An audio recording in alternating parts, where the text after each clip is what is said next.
हाँ अर्जुन बुला लीजिए अर्जुन चलते yes it's okay bro it's okay Prabhu is going for what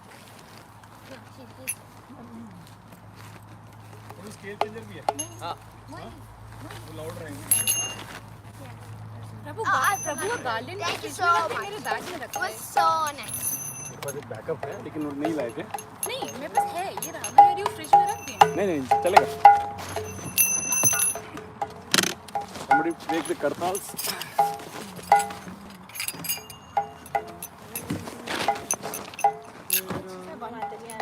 बंद कर देना you can take this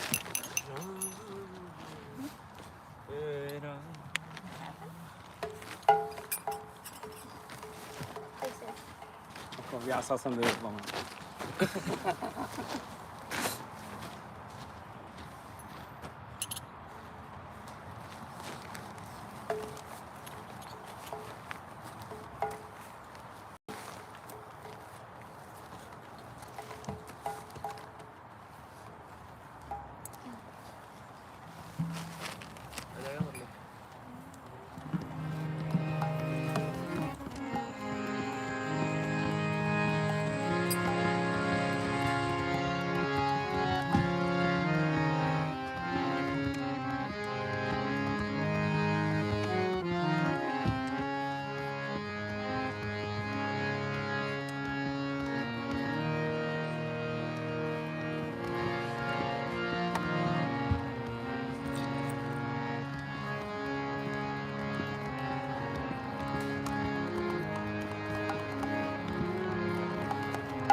Krishna Hare Hare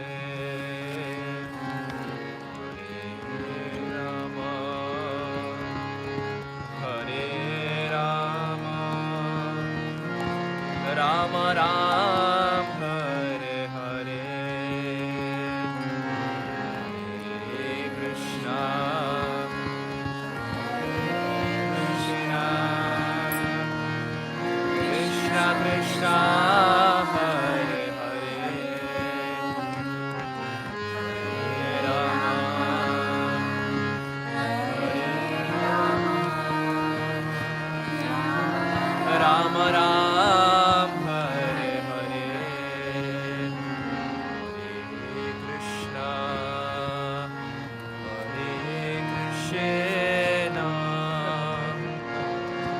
Krishna Krishna Hare Hare Rama Hare Rama Rama Rama Hare Hare Hare Krishna Krishna Krishna Krishna Hare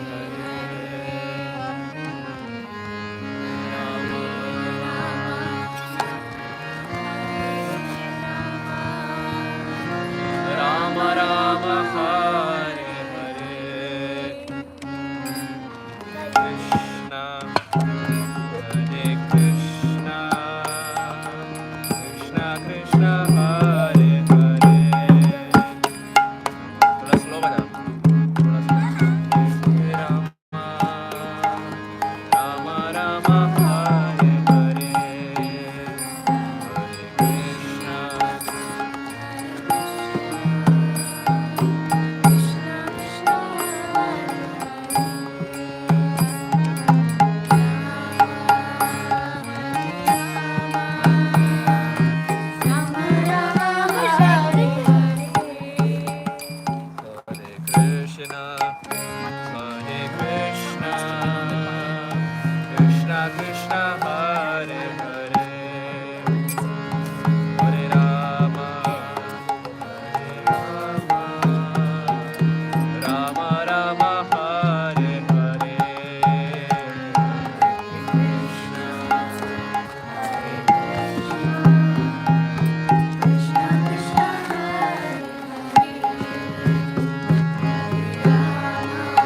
Krishna Hare Hare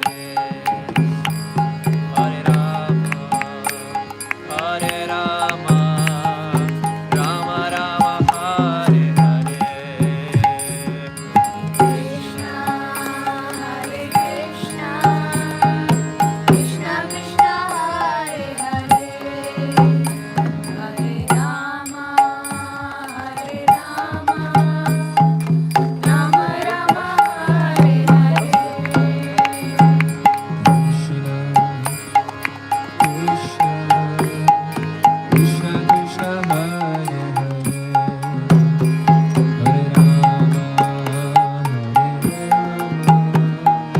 Rama Rama Hare Hare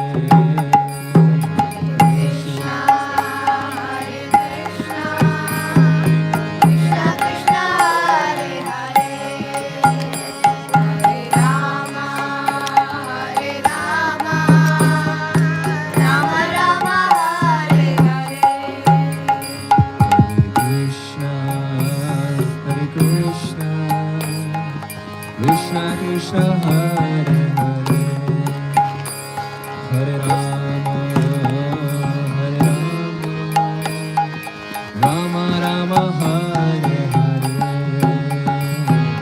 Krishna Hare Krishna Krishna Krishna Hare Hare Hare Rama Hare Rama Rama Rama Hare Hare Hare Krishna Krishna Krishna Hare Hare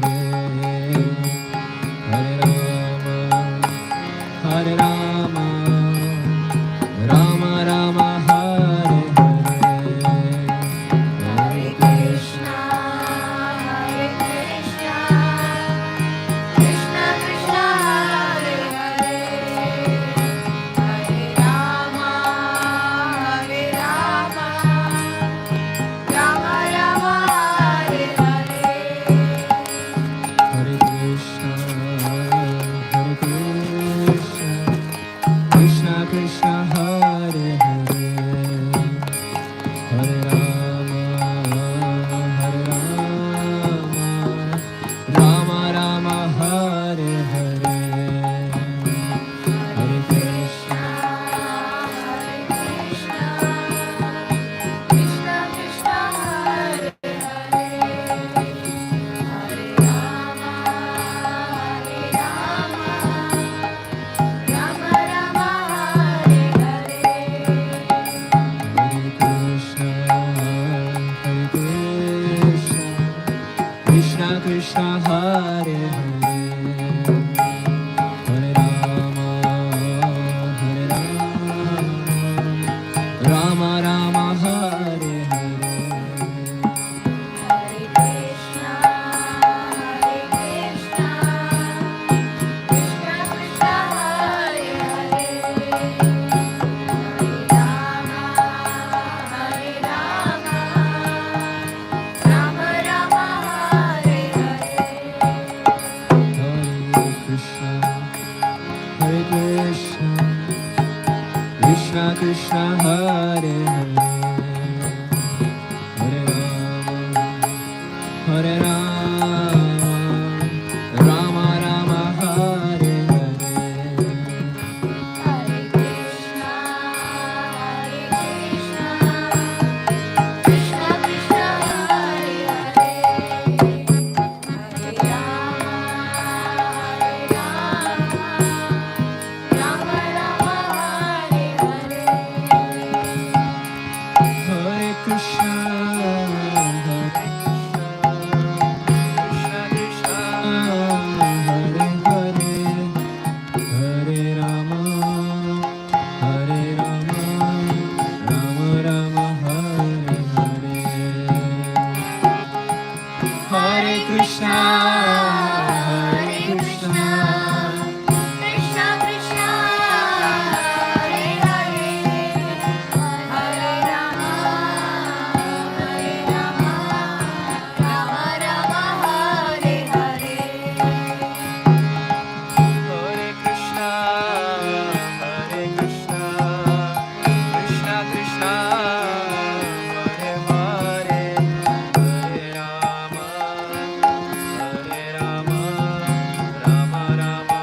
Krishna, Hare Hare, Hare Rama, Hare Ram, Rama Rama, Hare Hare,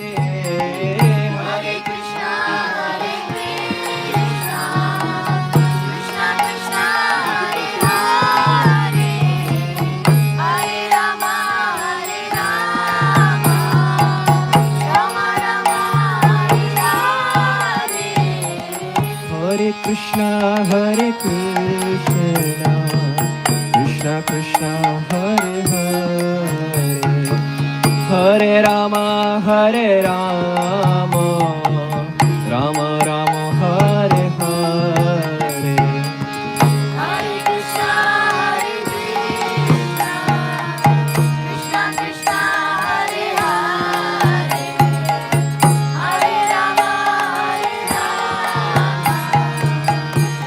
Rama, Rama Rama, Hare Hare. Hare Krishna, Hare Krishna, Krishna Krishna, Hare Hare, Hare Rama, Hare Rama, Rama Rama, Hare Hare.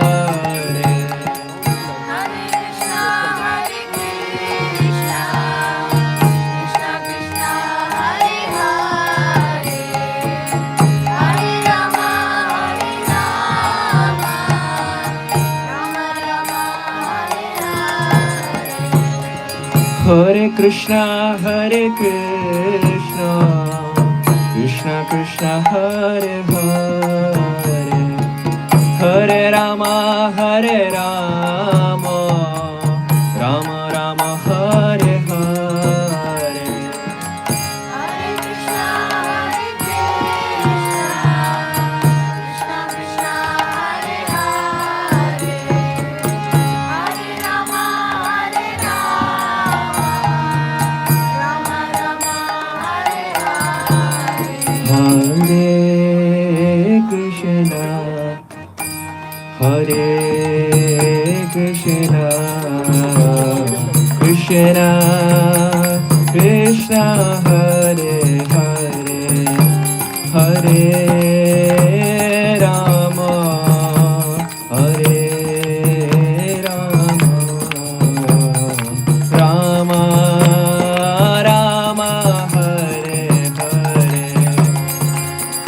Rama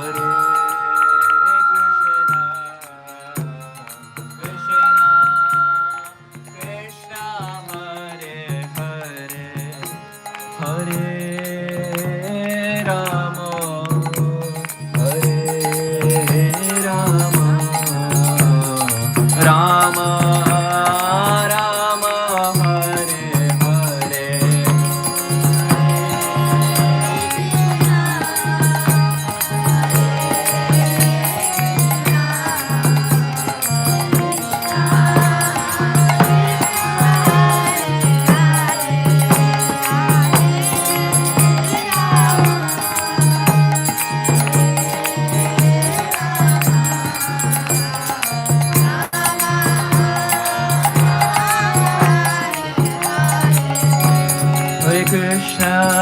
Hare Krishna, Krishna Krishna, Hare Hare, Hare Rama, Hare Rama, Rama Rama, Hare Hare.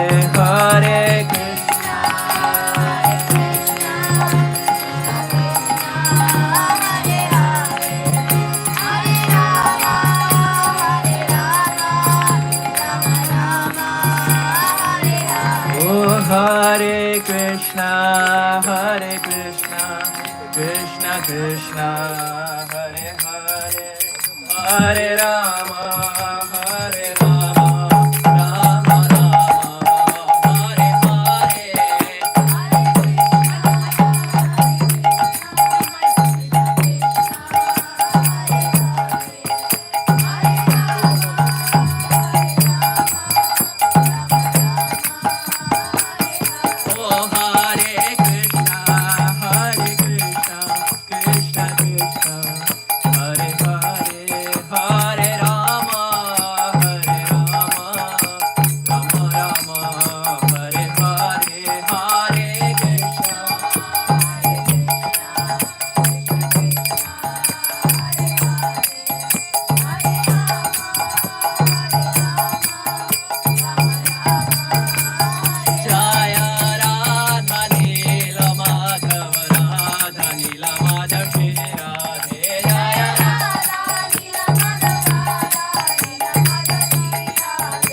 Nande Hari Hari Bol.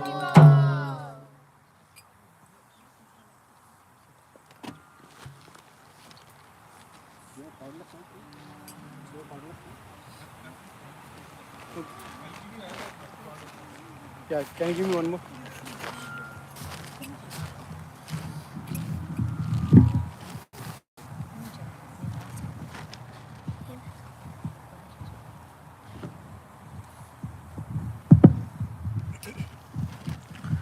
Hare Krishna, everyone. On the behalf of ISKCON Seattle, we would like to welcome all of you for this Holy Name Retreat. So we are very fortunate that His Grace Vraja Bihari Prabhu was able to take up some time from his very busy schedule.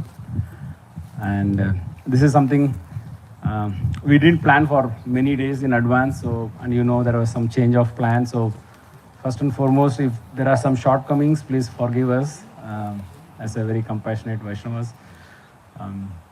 So there were a couple of questions were asked, what is this? Is a Japa camp or a holy name retreat? So we call it as a holy name retreat because in a Japa camp, usually we chant more than like 64 rounds, 32 rounds kind of a thing. So the Radharani willing and Radha Neela Madhav's mercy will surely have it sometime soon. So the intent of this is to get deeper into the holy name Nam Tattva, and that's what Prabhu is here to enlighten all of us.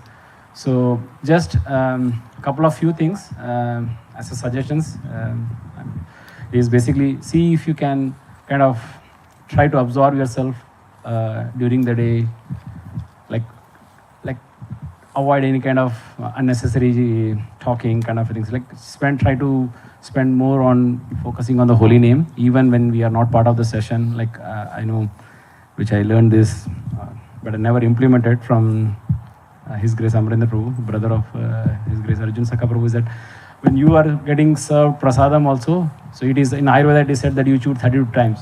So he chants mantra while chewing the bite, each bite. So, and why I'm saying that, because I want to cover my shortcomings, because we are going to serve puris. I don't think so we can scale that much. So if you eat slow, we can be able to serve all of you nicely.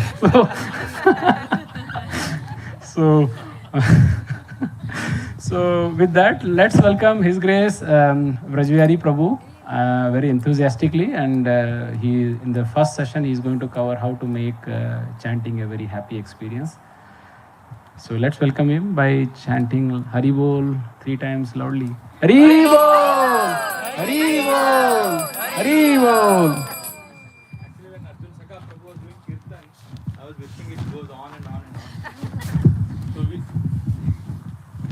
on. So if you see, the first session is more about like Prabhu, it's like more like a monologue kind of a thing. Prabhu will address all of us, but the part 2 and part 3, you know that post lunch is always very heavy for us. So we'll have 30 minutes of kirtan, 30 minutes of talk kind of a thing, so that we all can stay awake. Prabhu just asked if anyone has an Android phone. Okay, some technical glitch. Anybody has carrying Android charger? We need to charge our cordless mic system. So anybody has handy? USB-C, USB, what is the normal USB? Box will do because they have USB. Yeah, I just need a not Android, anything. The box of the plug is in. So you want a USB outlet? Yeah, I have this. Either I need the USB. Okay. Anybody having an AC or whatever, the wall charger for the USB? Basically the brick, small brick. Yeah. Okay. Till now this is golden.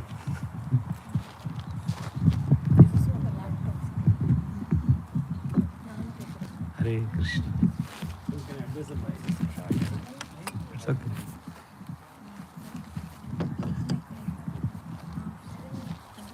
Hare Krishna. You can please chant some prayers and then we will have a discussion for some time, and we'll also do an experiment on chanting. All of you have brought your bead bags? Yeah. Because, you know, it's easy to speak for long hours on chanting, but when you do it in a certain way and you get the results, then your faith also increases in holy name. Hai na? So we will discuss some theory first. Thank you. We'll discuss some theory and then we'll actually discuss something practical and we'll do the practical thing. And then we'll have some churning on it. Is that okay? So this may take some time, but we will need to hear with an open mind. Om Namo Bhagavate Vasudevaya. Om Namo Bhagavate Vasudevaya. Om Namo Bhagavate Vasudevaya. Om Namo Bhagavate Vasudevaya.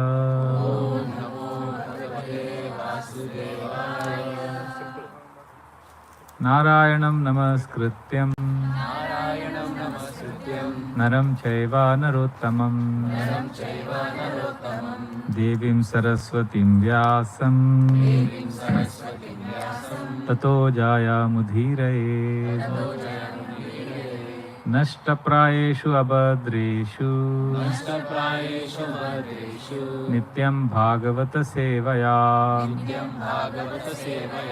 Bhagavati Ruttama Shloke Bhaktir Bhavati Naishtaki Krishnaya Vasudevaya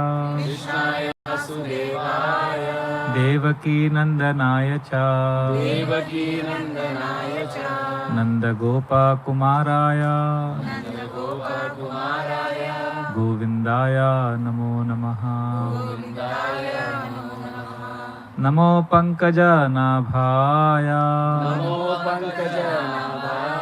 Namo Pankaja Maline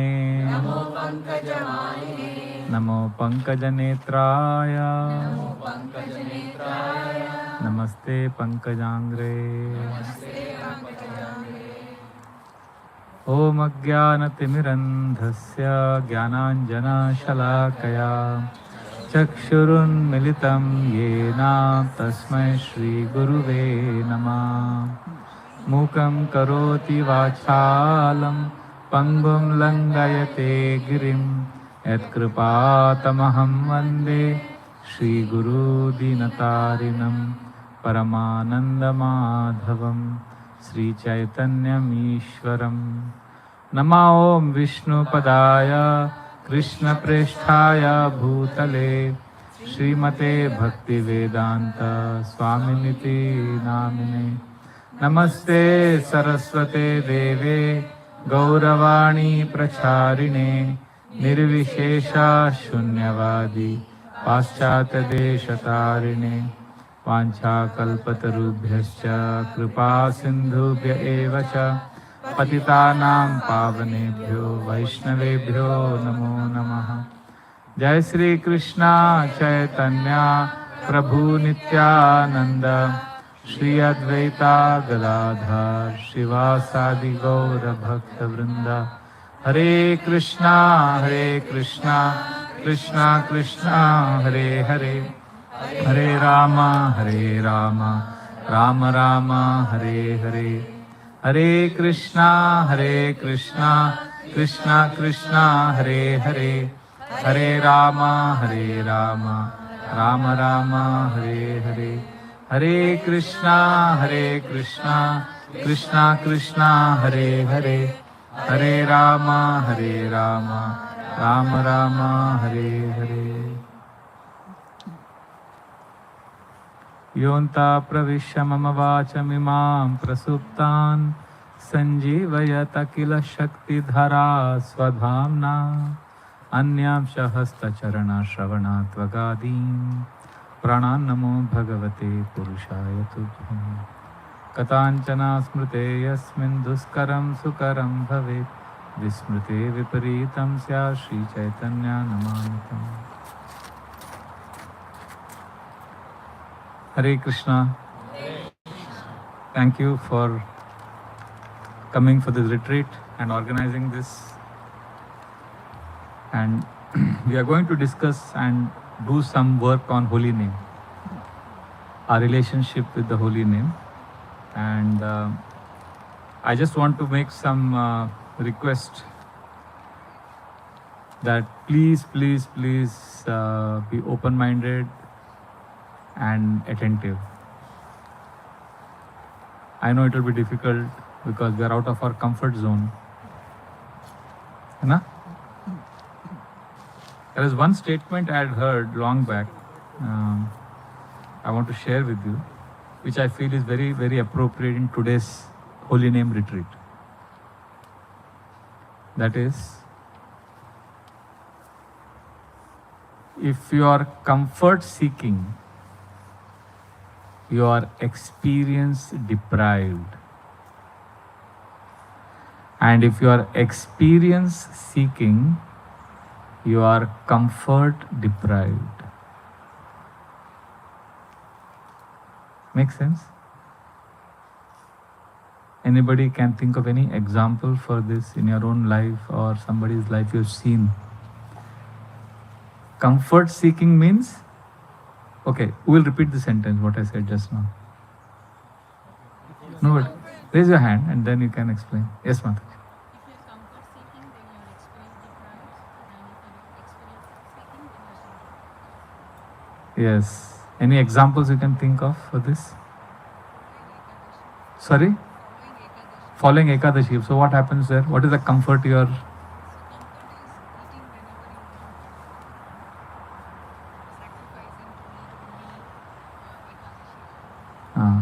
So then, what is the experience you get?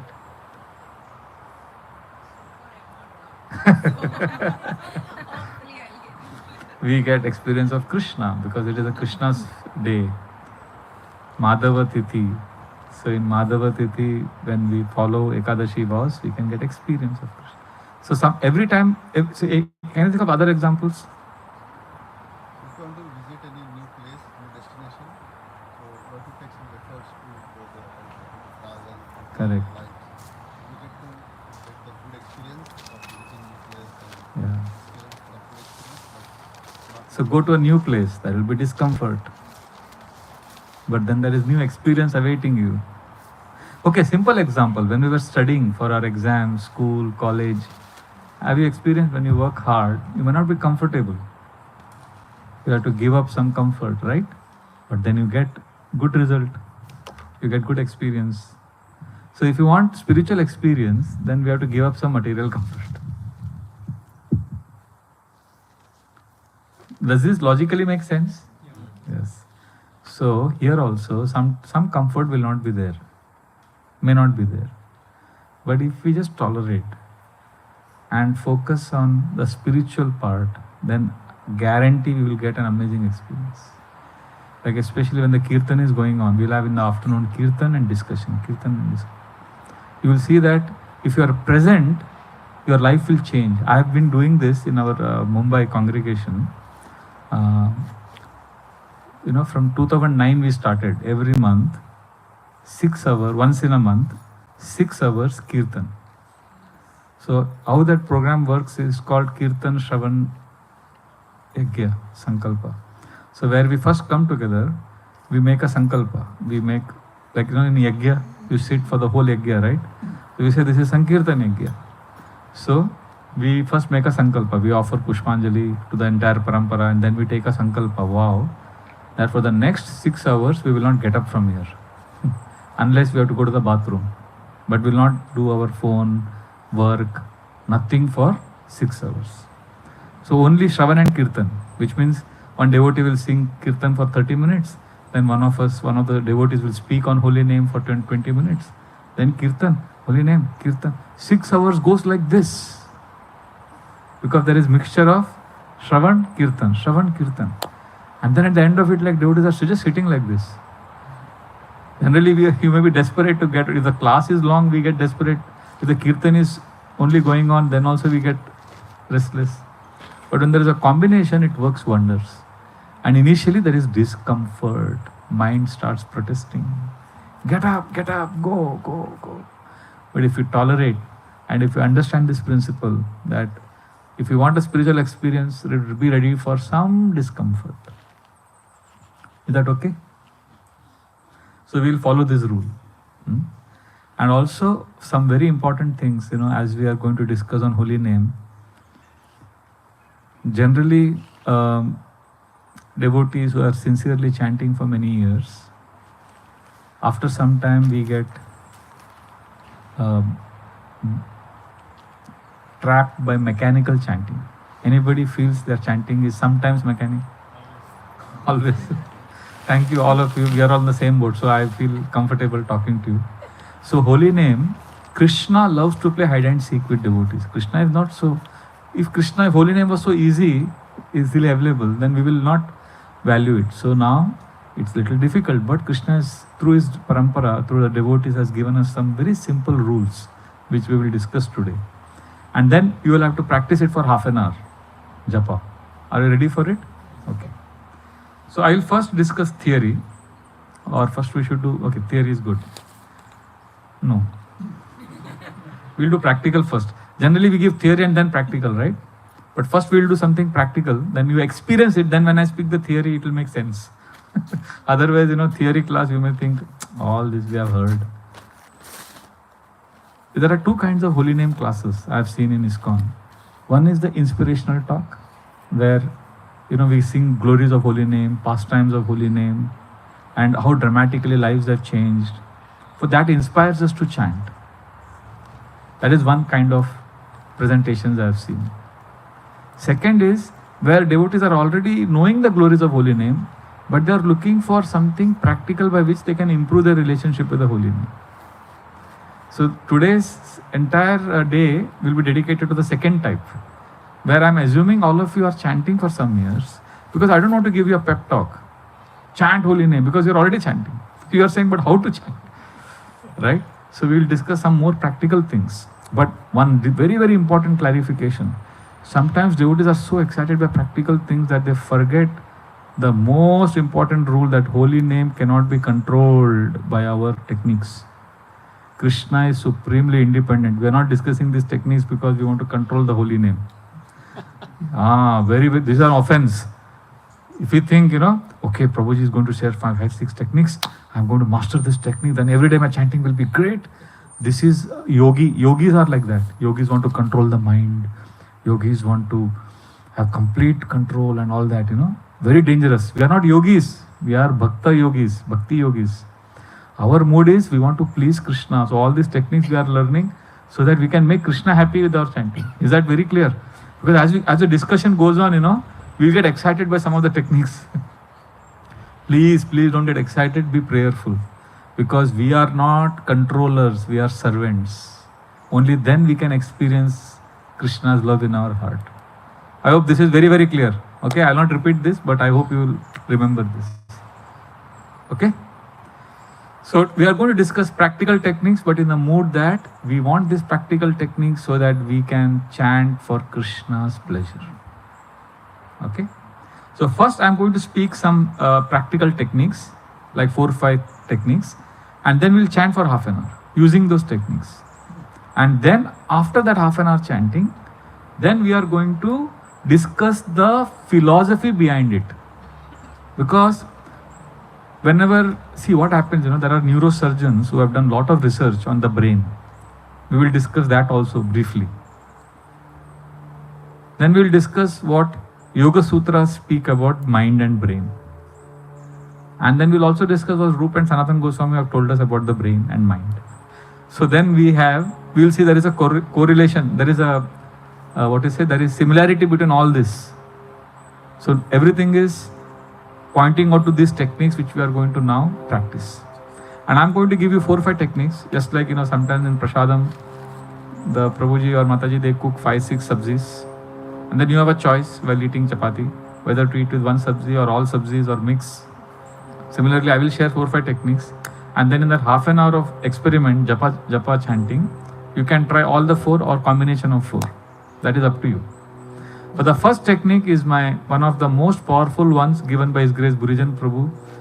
And it is, all of you know this. This is called One Mahamantra technique. How many of you read that book called Japa? Right? It's a powerful book by Burijan Prabhu. And he says, just focus on this mantra that we are chanting.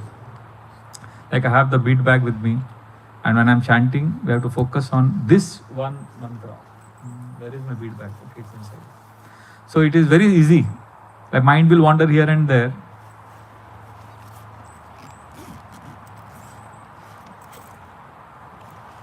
So as we are chanting, like for example, in the middle of this bead, this is the way we chant, right? So I am going to make an affirmation, sankalpa, that this mantra I am going to listen. And this happens so fast, in a microsecond. This mantra I am going to listen. And then focus all our energy on this one mantra. Hare Krishna, Krishna Krishna, Hare Hare, Hare Ram, Ram Ram, Hare Hare. We are not trying to listen to the entire round. We don't want to listen to all 16 rounds. Because the ability to listen to 1728, there are 1728 Mahamantras, no, in 16 rounds. It's not easy. It's not possible humanly to listen to all the 1728 mantras. We are going to listen to this one mantra, and we are going to make the sankalpa before we chant each mantra. This one I am listening, and then we listen.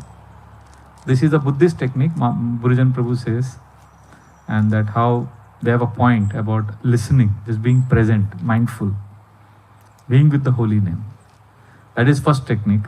So you can try this and share your experience later on with me. And then Gurujan Prabhu himself says that if that one Mahamantra technique also is difficult because mind is wandering so much, then focus on the first word, Hare. Just listen to the first word, Hare. And then what happens, just like the engine pulls, all the bogies, coaches also move. Similarly, if you just try to listen to the first word, Hare, then the Mahamantra can be clear. So this is the first technique, listening to one Mahamantra or one word and then chanting for half an hour. The second is very interesting. Gurujan Prabhu himself says in the book that a time will come when all techniques on chanting will fail, including this one. Because mind is extremely powerful. So then we have to enter the space of prayer, which means His Holiness Niranjan Swami Maharaj once shared that when he's chanting, he looks for emotions. He said, I look for a particular emotion which helps me connect with Krishna. Some of us, can connect with Krishna with the emotion of gratitude. Some of us can connect with Krishna with the emotion of forgiveness. Some of us can connect with Krishna through the emotion of asking. Whatever. Sometimes it may be material, I know, but at least emotionally connect with Krishna. You understand? Or some people, advanced devotees, they can connect with Krishna through the emotion of praise. They can praise Krishna. Krishna, you are so nice. Krishna, you are so beautiful. Somehow emotionally connect with Krishna. Look for an emotion, or it could be your own family, your challenges. Krishna, please help me, Krishna. Basically, connect with Krishna through your emotions. This is the second technique. I'll give an example. Today morning, this is a simple example for you to try this technique on emotions. Today morning I was chanting at Vrajaraman Prabhu's house. So I was sitting in front of Tulsi Maharani and chanting. They have beautiful, luxuriantly growing Tulsi Maharani in their house. So I was chanting, and my mind started, always, I am in such a beautiful sacred space chanting, and my mind is saying, what will you speak in today's class? So my mind started going, all the preparation, I should speak on practical techniques, should be. And after a few minutes I realized my mind is wandering. Generally, when you are aware your mind is wandering, then you come back to chanting, right? But I was feeling so weak, I couldn't come back to listening to the holy name. I was like, okay, I have to speak this, I have to speak that. And then I realized it's getting helpless. Time is going and my chanting is inattentive. So what did I do? I looked for an emotion. So Tulsi Maharani is there. I said, Krishna, please help me. Tulsi Maharani, please help me. I want to chant. And then again, I was not able to chant. I was struggling. I was chanting, but mind was going here and there. But I came back to that emotion. And after some time, yes, I could connect with Krishna. I could chant a few mantras attentively. But that emotion helped me. Emotion helped me because it made me a little sober. So we can try that. First is listening to the holy name, first technique. Second is emotions. Okay? So I'll give you one more sabzi for your eating. Third is called awareness chanting technique. This third technique is called awareness. Awareness means you're chanting and the mind is wandering. So, what to do when the mind wanders everywhere? Don't get scared what I'm going to tell you. It's okay if the mind wanders. It's okay. No, what I mean is, you can't do anything. Even if you say it's not okay, there is nothing you can do if the mind is wandering. So I'm saying it's okay if the mind wanders, because mind will anyway wander. The problem is not that the mind is wandering. You know what is the problem? The problem is when you realize your mind is wandering. What you do that time is more important than what you do when the mind is wandering. When the mind is wandering, you don't even know that the mind is wandering. But when you realize, oh, my mind is not here, then many devotees, you know what they do? They are like, it's okay. Just finish the round. Have you been guilty of this ever? That is an offense to the holy name. But mind wandering is not an offense to the holy name, because mind is not in our control. I hope this is very, very clear. Otherwise, devotees will get depressed. Because mind is always wandering. Okay? Mind wandering is going to happen. But because you are hearing so many classes, you are trapped. You will remember sometime that the mind is not present. What you do that time is the main thing in awareness chanting. When you are aware that the mind is wandering, what will you do? What is the answer? What will you do? Bring it back to what? To either listening to the holy name or adding emotions to your chanting. But here, please remember, how you come back is very important in awareness chanting. Generally, I've seen devotees do like this. Hare Krishna, Krishna Krishna, Hare Hare. Hare. Mind is wandering. Huh? And externally they are chanting like this. Hare Krishna. And then suddenly they realize, oh, my mind is wandering. So what they do? Hare Krishna, Krishna Krishna. Listen. So they try to pull the mind back with a jerk. Force the mind to submission and listen to the holy name. That's like that the mind rebels more. Because you are trying to control the mind. Because Rishikesha, Bhaktivinoda Thakur says, Gopinath, Anata dekhiya more, tumi Rishikesha, Rishikadamiya, tarae samsmriti ghore. Gopinath, please see, I am an orphan. You are Rishikesh. You are the controller of my mind and senses. You can control my mind. I cannot control. I cannot. So, when you realize your mind is wandering, if you catch the mind with aggression, it's like, I don't know how many of you have done dumbbells. And when you do dumbbells, you do it slowly, right? If you may get tired, but if you pull it with a jerk, and then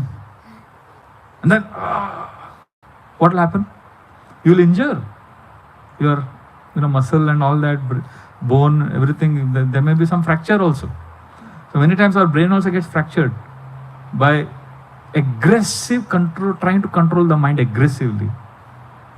So when you become aware that the mind is wandering, then gently come back. Gently. Hare Krishna. Mind is wandering, come back. Hare Krishna, Hare Krishna. So this is awareness technique. Clear? So I've shared with you 3. And the 4th one, which is my favorite, which I'm going to share with you now, is called struggle to surrender. So we'll struggle for some time in chanting and then we'll surrender to Krishna. So what is this? Before I discuss this 4th technique, what are the first 3 I spoke? What is the first one? Who will say? Listen to one Mahamantra. Or if you can't listen to one Mahamantra, one word, first word, Hare. Okay. Second technique?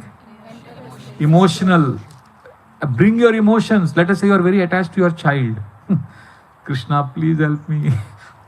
Please help my child. I'm trying, he's not, whatever. Basically, get some emotions. But have Krishna there. That is second. Third is, what is awareness chanting? Huh? One of you raise your hand, then I can know whom to ask. Yes, Prabhuji, you say. Loudly, awareness chanting.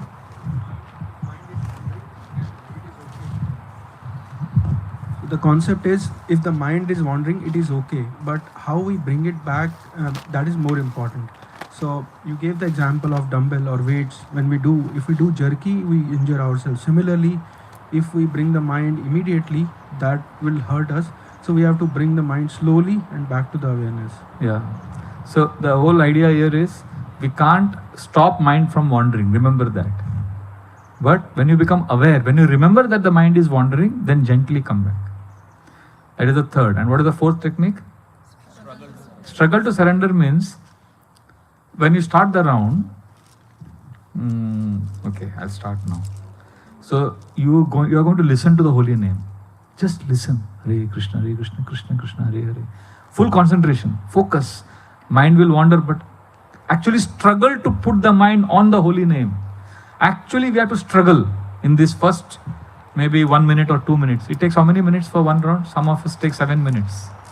So let us say in the 7 minutes, first 2 minutes we struggle. Approximate. Don't look at the watch. Oh, we have 2 minutes now. Use your, this is a little, there's some refinement here. You don't have to control the holy name. Chant, struggle for some time. Hare Krishna, Hare Krishna. Listen to the holy name. And at one particular point of time, after say maybe 1 minute, 2 minutes, when you're a little comfortable that you are assured that you have actually sincerely struggled, then give up the struggle. Don't try to struggle so much. Just be present as you can. And even if the mind is wandering, it's okay. Don't beat yourself. Why? Let me explain. Because you have heard how many mantras now? By now? Maybe 10, 15. Because you are listening to the holy name, right? You are trying to listen to the holy name. So you must have heard at least 15. And then you just let go. Then you continue chanting. So if you have heard 15 mantras in 16 rounds, how many mantras that is? Nobody is mathematics expert. Okay, 10 mantras, 160. That is easy to remember. 160 is what percentage out of 1728? Maybe 10%? 15%? So 10 to 15% is a big deal. Earlier you were chanting. How many mantras you were listening earlier till you came for this retreat? 0. So from 0%, congratulations, you have come to 15%. It's a big jump. Don't be greedy. I want 100%. Is it clear? So then am I saying that, okay, after struggling for first 1 minute, then rest of the round I get spaced out? Should I think of some movie songs as I'm chanting? No, let's listen to this carefully. Struggle for first 1 minute, 2 minutes, and then rest of the round, what you're going to do? You are just going to be as much as possible present, and if your mind wanders, it's okay. You're going to tell yourself, it's okay. I have heard so many mantras. Krishna, if you so desire, please let me listen to this mantra. You are surrendering, means you are allowing Krishna to bring you back. First 1 minute, you are going to struggle to come back to the holy name. And after 1 minute, you are going to tell Krishna, Krishna, please let me chant if you so wish. Just try this. Try surrendering to Krishna. Just try telling Krishna, Krishna, you please take charge of my chanting. Try this. You will be amazed that your rest of the round also you will be able to listen to the holy name without the stress. Right now, the struggle causes lot of stress, but surrender gives you joy.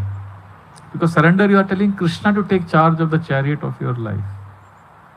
This is a very beautiful way of connecting with Krishna. Because you have heard 1 minute, 2 minutes holy name, the rest of the round also becomes easy to remember. Because what you do first thing in the morning, the whole day also your consciousness is like that. If you drop a pebble in the center of a lake, it creates beautiful ripples. If you drop a thought of gratitude early in the morning, whole day you are grateful. Similarly, if the first 2 minutes you are really struggling, then you will see that it becomes easy to come back to the holy name. And then after 10 rounds, today we will not be chanting 10 rounds together, but you will see after 10 rounds it becomes impossible for the mind to wander. It will be very easy and natural for you to listen to the holy name. I've got so many messages on WhatsApp from so many devotees saying that after 10 rounds I'm able to chant so easily. Generally many devotees after 10 rounds they are desperate to finish the round. Many devotees we are not focused so much on these beats. We are more focused on these beats. Many devotees are focused, oh, when will the counter beat go down? But if we listen and struggle and then also surrender to Krishna, then we will be focused more on these beats. Is that okay? So this is one of the techniques. Struggle to surrender.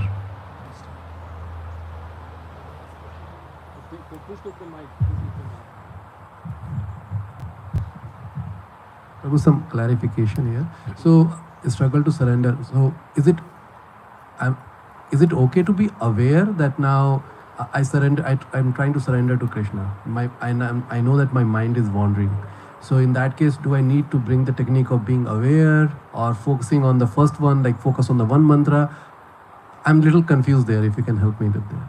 I told you, no, 4 sabzis are there. You eat, mix all the sabzis, take one, do what you want. I'm sharing with you what I do. These are the 4 things I do, so I'm sharing with you. So when I'm chanting, if I'm trying the 4th one, struggle to surrender, after struggling, because struggle is very tiring. Struggle is, you can't struggle whole day. You can't struggle 24 hours. You also, when you're driving the chariot of your life, first we were Godas. Our senses were going wild. Then we come to Hare Krishna moment and we want to control the senses. But at some point of time, you will realize that you can't control the mind. And you need to let go. Krishna, please take over. I was hearing one Prabhupada's lecture recently. Prabhupada is saying, prayer means 3 words. Please accept me. So when you can tell Krishna, Krishna, this is the best I'm able to offer you. My mind is wandering so much. Krishna, please accept me. How you present to Krishna, that is unique to each one of us. So offer to Krishna, Krishna, this is the best I'm able to offer you. Please help me, Krishna. Otherwise you'll get depressed trying to listen to every mantra.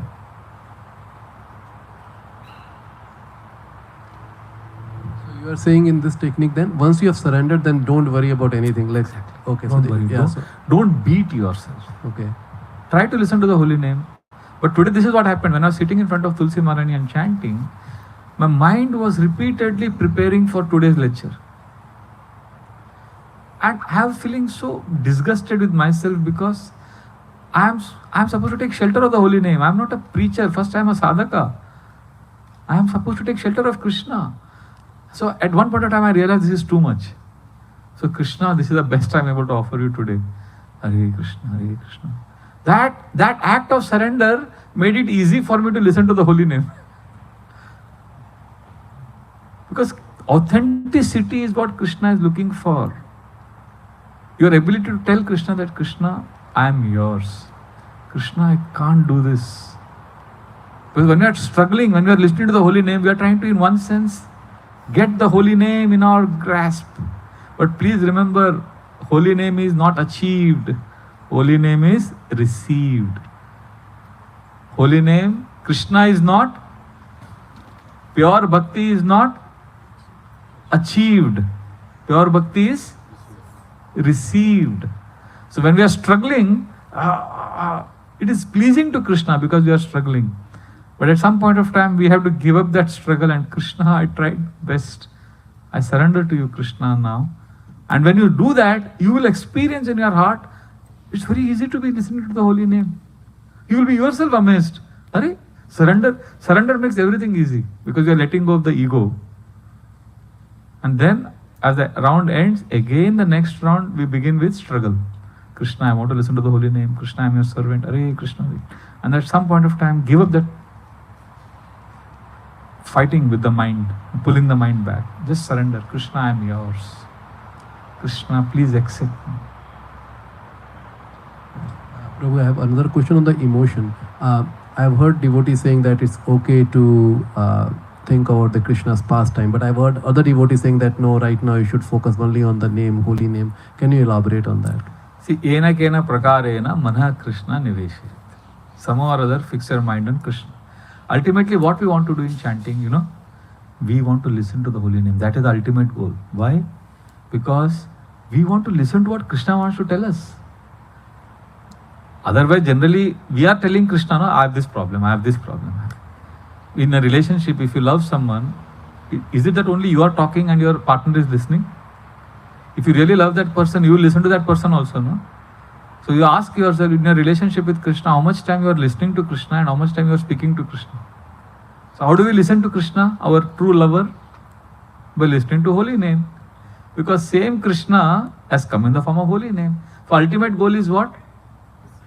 And that is what Prabhupada also said, na? 3 techniques for chanting. I heard in one class, one devotee said, Prabhupada said only there are 3 techniques for chanting very attentively. Listen, listen, listen. So when you hear devotees say, just listen, don't think of anything, they are right.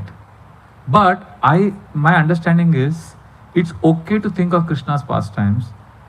It's okay to do other things, like remembering the Lord's lotus feet, deity, some of your favorite deity. Why? Because our goal is not that. Our goal is, ultimately we are doing that so that we can listen to the holy name. Whatever helps in listening to the holy name, we do it. See, it is like this. Have you seen those bullseye? They have this big circle, then small circle, then small circle, and then a bullseye. So listening to the holy name is a bullseye. You take a dart and throw it first time. Does it go to the bullseye? Does it hit the bullseye first time? So what you do first? You make a big circle. Right? A big circle. So you are thinking, I have to somehow throw this inside this big circle. Once you have practiced that, then you make a smaller circle. Okay, I have to throw the dart inside this smaller circle. Once you become expert in that, then you make another smaller circle inside that. That's like that. Finally, then you hit the bullseye. That's the way you practice, right? Similarly, what is our final goal? Bullseye is what? Listen to Krishna, holy name. But my mind is wandering so much. So what we do? Okay, whatever is helping you, like remembering Radha Madhav's lotus feet, remembering Dham, Vrindavan, doing Giraj Parikrama while chanting. All that we are doing, it's like coming in the big circle of Krishna, then smaller circle, smaller, and finally, don't forget the goal. If you think the goal is just to remember Vrindavan, then you are chanting like this, and then mind will take you to, mind will take you everywhere. It will begin with Barsana Dham, and then you will go to Mumbai and Las Vegas, So we want to listen to the holy name, but you can make a big circle. Is that clear? Does that answer your question? So these are the 4 techniques you can try. And also, yes, listening is, we want to listen to Krishna. But many of us are struggling. That's why I said you can remember Krishna's lotus feet or holy place, whatever. Do whatever it takes. Try all these 4 techniques or some of them. For 30 minutes you try this. And especially that one I suggested about struggling and then letting go the struggle. It is like what Bhagavatam says, pull the reins of the horses, leave it, pull it, leave it. That's how you do exercise, in yoga. Sukham Steryam Asanam. You do asana, you stretch, and then relax. And then again, next asana, you stretch. You don't immediately do, in 1 minute I have to do 10 asanas. You don't do like that. Right? Similarly, chanting, struggle, and then relax. It's called relaxed chanting. Hare Krishna, it's okay. Be at peace. You are not a bad person. Don't keep beating yourself. And then again, next round, first 10 mantras you struggle, first 1 minute you struggle, and then. So can we do this? So now in my watch it is 11:35. So till 12:10 we will chant. Okay, all of us can do that? So at 12:10 I'll come back here on the seat, and then I'm going to ask you some questions. So all of you will remember these techniques? Shall we start now? Jai Sri Krishna Chaitanya Prabhu Nityananda Shri Advaita Gadadhar Shivasadi Gaura Bhakta Vrinda. Hare Krishna. Those who don't have beads, For those who joined us for the first time, those who don't have beads, please grab some beads from here. This is the new beads for $5 for donation. You can, Narari Prabhu can give you more information, but there is a donation box for you. Take it. But due to COVID, we are not encouraging using the bit. And even $500 donation is okay, right? Sponsor is here in Hare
Krishna.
So we have a lot of space.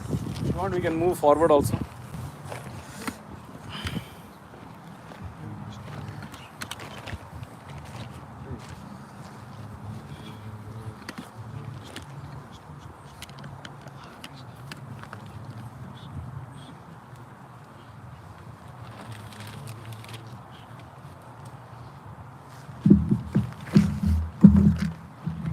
Hare Krishna.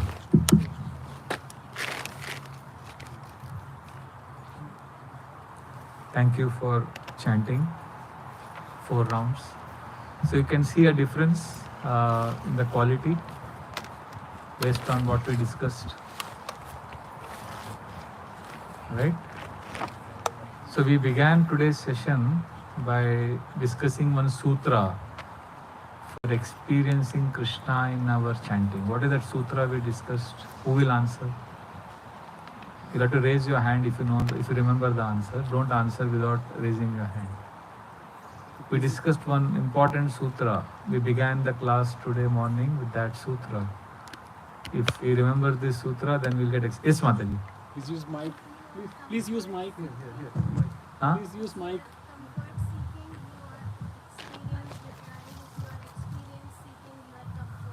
Hari Bol. Yes, if we are experience seeking, we are comfort deprived. And if we are comfort seeking, we are experience deprived. Then we discussed about the vision. So we want to chant attentively because we want to control the mind. Is that the reason? Why we want to chant attentively? Raise your hand if you know the answer. Yes, Prabhu. We want to please Krishna. Our goal is not to become yogis. What is the difference between yogi and bhakta? What is yogi want? Yogi wants to control and devotee wants to serve. So holy name is achieved, right? Holy name is received. And we are doing all these techniques discussion so that we can receive Krishna's grace. Is this clear? We have discussed this enough times. And then we discussed 4 techniques today. What was the first one we discussed? Wait, raise your hand. Yes. One mantra. Can you elaborate on that? What we discussed on one mantra?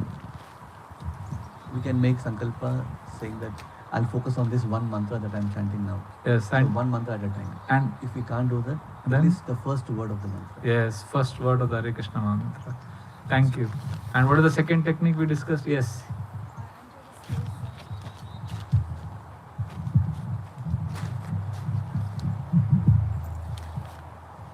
Enter this space of prayer, so you look for emotions when you chant. Yes. Look for emotions. Like I gave the example of which sannyasi? Remember? His Holiness Niranjan Swami Maharaj, from whom I learned this point. And also, okay, that is the second. What is the third technique? Who will answer? Yes, Prabhu, you there, behind. आपका बहुत कसरत हो रहा है, Brajaman Prabhu. I know we planned for a wireless, but wireless is One of not the younger devotees could run around. Yes. I can do it. Prabhu. They can come forward. Yeah, that will be also nice. Yeah. Yeah, you can explain the third technique. The third technique is awareness chanting. So if the mind is wandering, it is okay.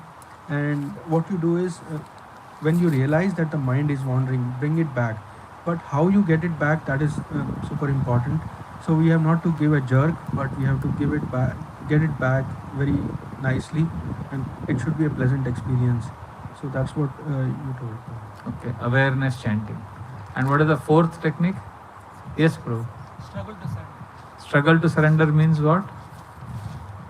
What technique is struggle to surrender? The first few minutes you can struggle, and then afterwards you have to surrender to Krishna. This is the best what I can do. Yeah, Then, yeah. correct. Thank you. So did you use this? Okay. Now we'll discuss little theory. Now that, because now you will be able to appreciate what you, if you have tried this technique, then you'll be able to appreciate the theory. Okay? Yes, bro.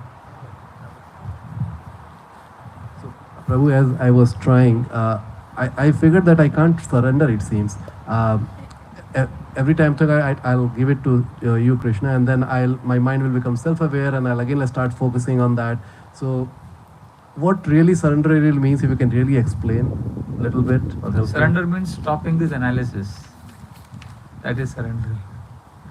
And that was not happening at all. This analysis is struggle. There are three areas, sense gratification, struggle and surrender. We live either in sense gratification or struggle. One of the two zones we live. And when we are tired of struggle, we go to sense gratification. And sense gratification is frustrating, so we struggle. So why we slip from struggle to sense gratification is because we have not learned to surrender. Surrender means giving up all this speculation, analysis. Am I doing it right? What is exactly surrender? I don't know, Krishna, I am yours.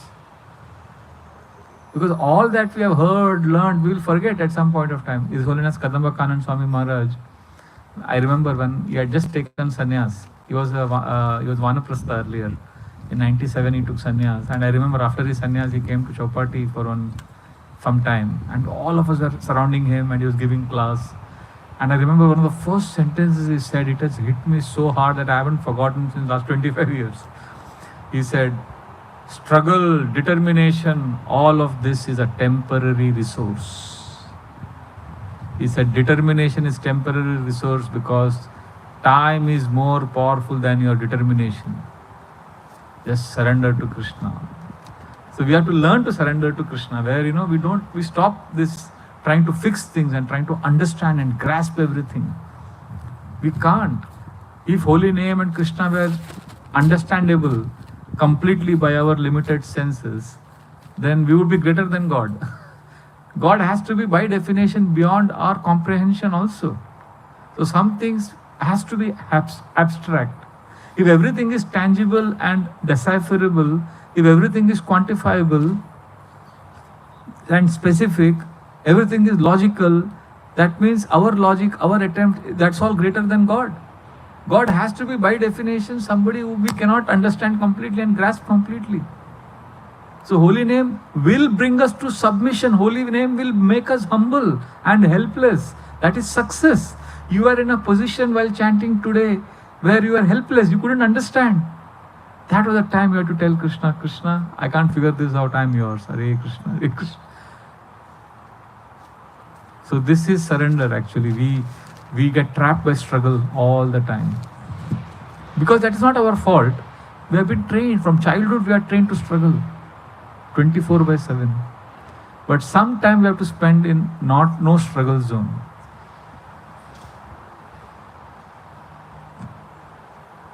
Is that okay? Can we discuss the... So we'll discuss now the three things I wanted to share with you. From Yoga Sutras, Patanjali's Yoga Sutras, then what our Goswamis have said, and then some neurosurgeons' findings on the mind, or what they call brain. We will not get into brain and mind difference now. See, I put it very simple words because I am also not from science background, but I have understood something I will share with you. So first we'll take Patanjali's Yoga Sutras, explains the 5 stages of mind. The commentators on Patanjali's Yoga Sutras have explained that your mind could be in one of these 5 stages. Now why I am going to share this? Please listen to this carefully. you will be able to immediately find out whenever you are confused, stressed, miserable, bewildered. You can immediately ask yourself, oh, wait, my mind is in which of these 5 stages now? Immediately your self-awareness improves, and then you can come back to the desirable state of for your mind. So these 5 stages of mind, which was given thousands of years ago, is perfectly applicable in 2022. I'll tell you the first 5 stages. I have not yet said. The first stage he says is Kshipta. Kshipta is when the mind is completely restless, which basically means, I don't know if you've experienced this. You are not satisfied in any situation. The mind is not satisfied in any situation. Right now the mind may be telling you, get up, get out of here, stand up and listen to the class. Can't sit anymore, get up. As soon as you stand, you think mind will be peaceful. Mind will say, check your WhatsApp. You got an important message. Then as you're checking the WhatsApp, suddenly the mind says, go to the washroom. Basically not satisfied in any position. That is Kshipta. Kshipta is when the mind is constantly restless, jumping from one proposal to the next. Has it happened to any of you ever? Every day. So that means our mind is many times in the Kshipta stage, which means the only satisfaction the mind is getting is what, in what? In jumping. When the mind is constantly jumping from one situation, one proposal to the next, that is the only satisfaction the mind is knowing. That means the mind is in Kshipta stage, and this stage is completely unconducive for spiritual practices.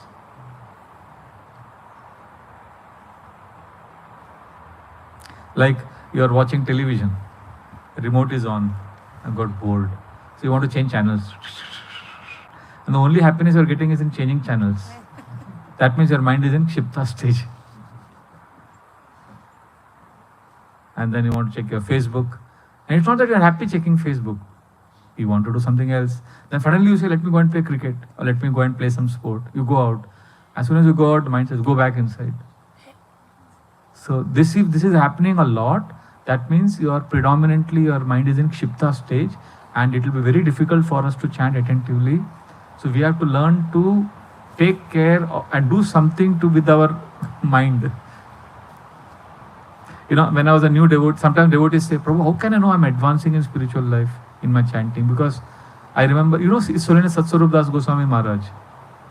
He has been chanting Hare Krishna for more than 50 years now.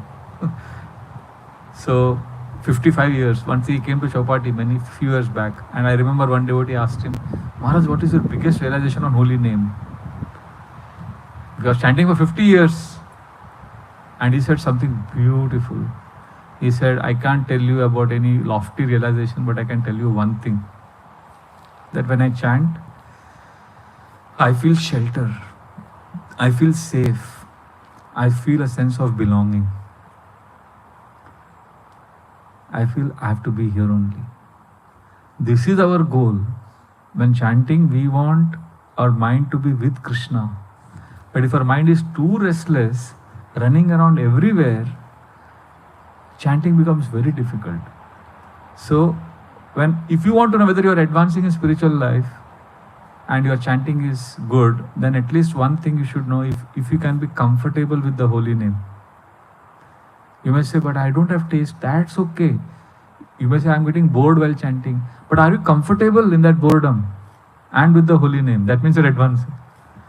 People say, Prabhu, I don't have taste. How to get taste? Wait. Taste is not in our hand. Taste is in Krishna's hand. Why are you desperate to get taste? Enthusiasm is in our hand. Enthusiasm is what we can offer Krishna. And taste is what Krishna will give us.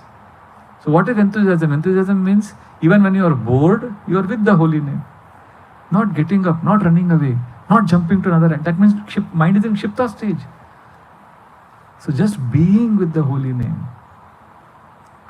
So Kshipta stage is the most unconducive for chanting.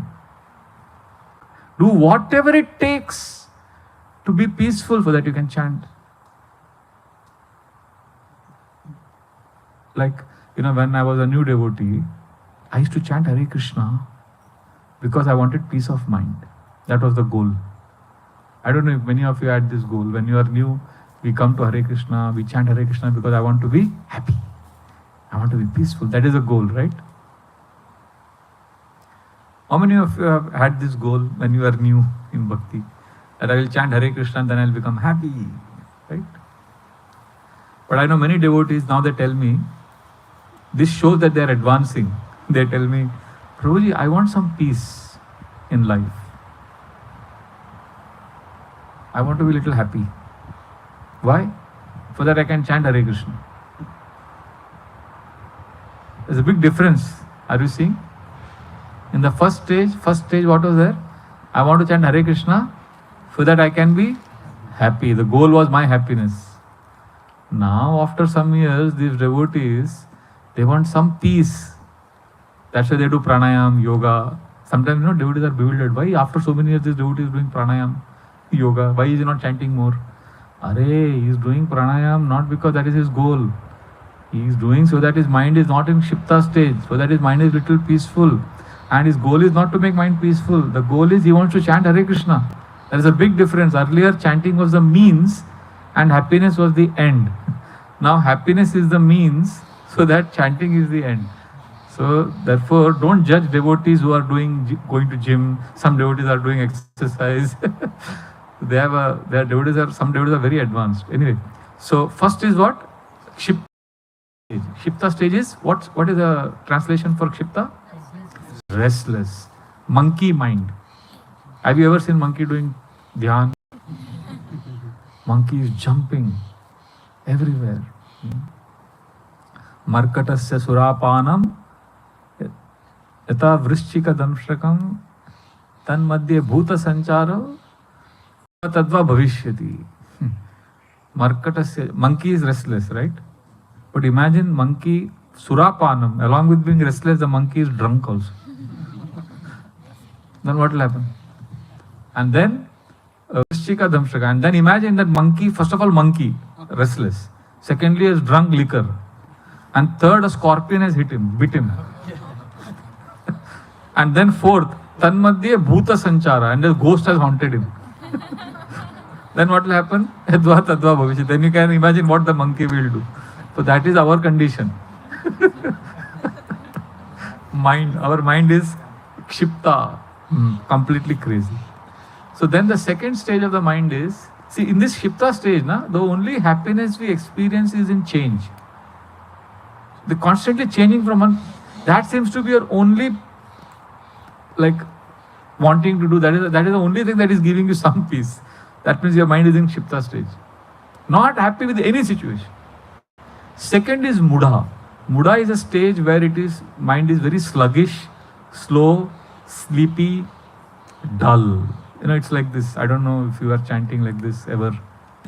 We have, sometimes brahmacharis also do that while chanting. Hare Krishna, Hare Krishna. Has it ever happened like that? Chanting? Somebody, and then... So when I was chanting in our temple, we had one brahmachari, because of poor fellow, because of his low blood pressure, he would always fall asleep. Then, Hare Krishna. We would call it namaz chanting. So poor, it's struggle.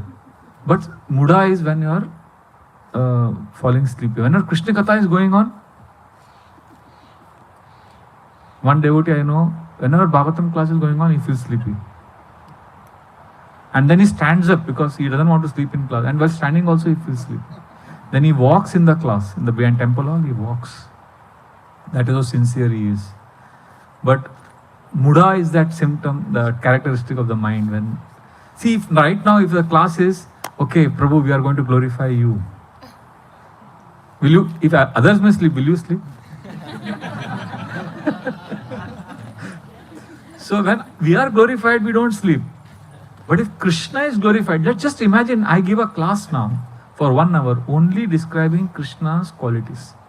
How Krishna steals butter, how Krishna is wonderful, how Krishna is charming. Many of us fall asleep because it is not about me. So this is a diseased condition, mudha. When in spiritual practices, we feel sluggish. Sluggish means as a lethargic, sleepy. So mind is either in kshipta or mudha. But the third is very interesting. It is vikshipta.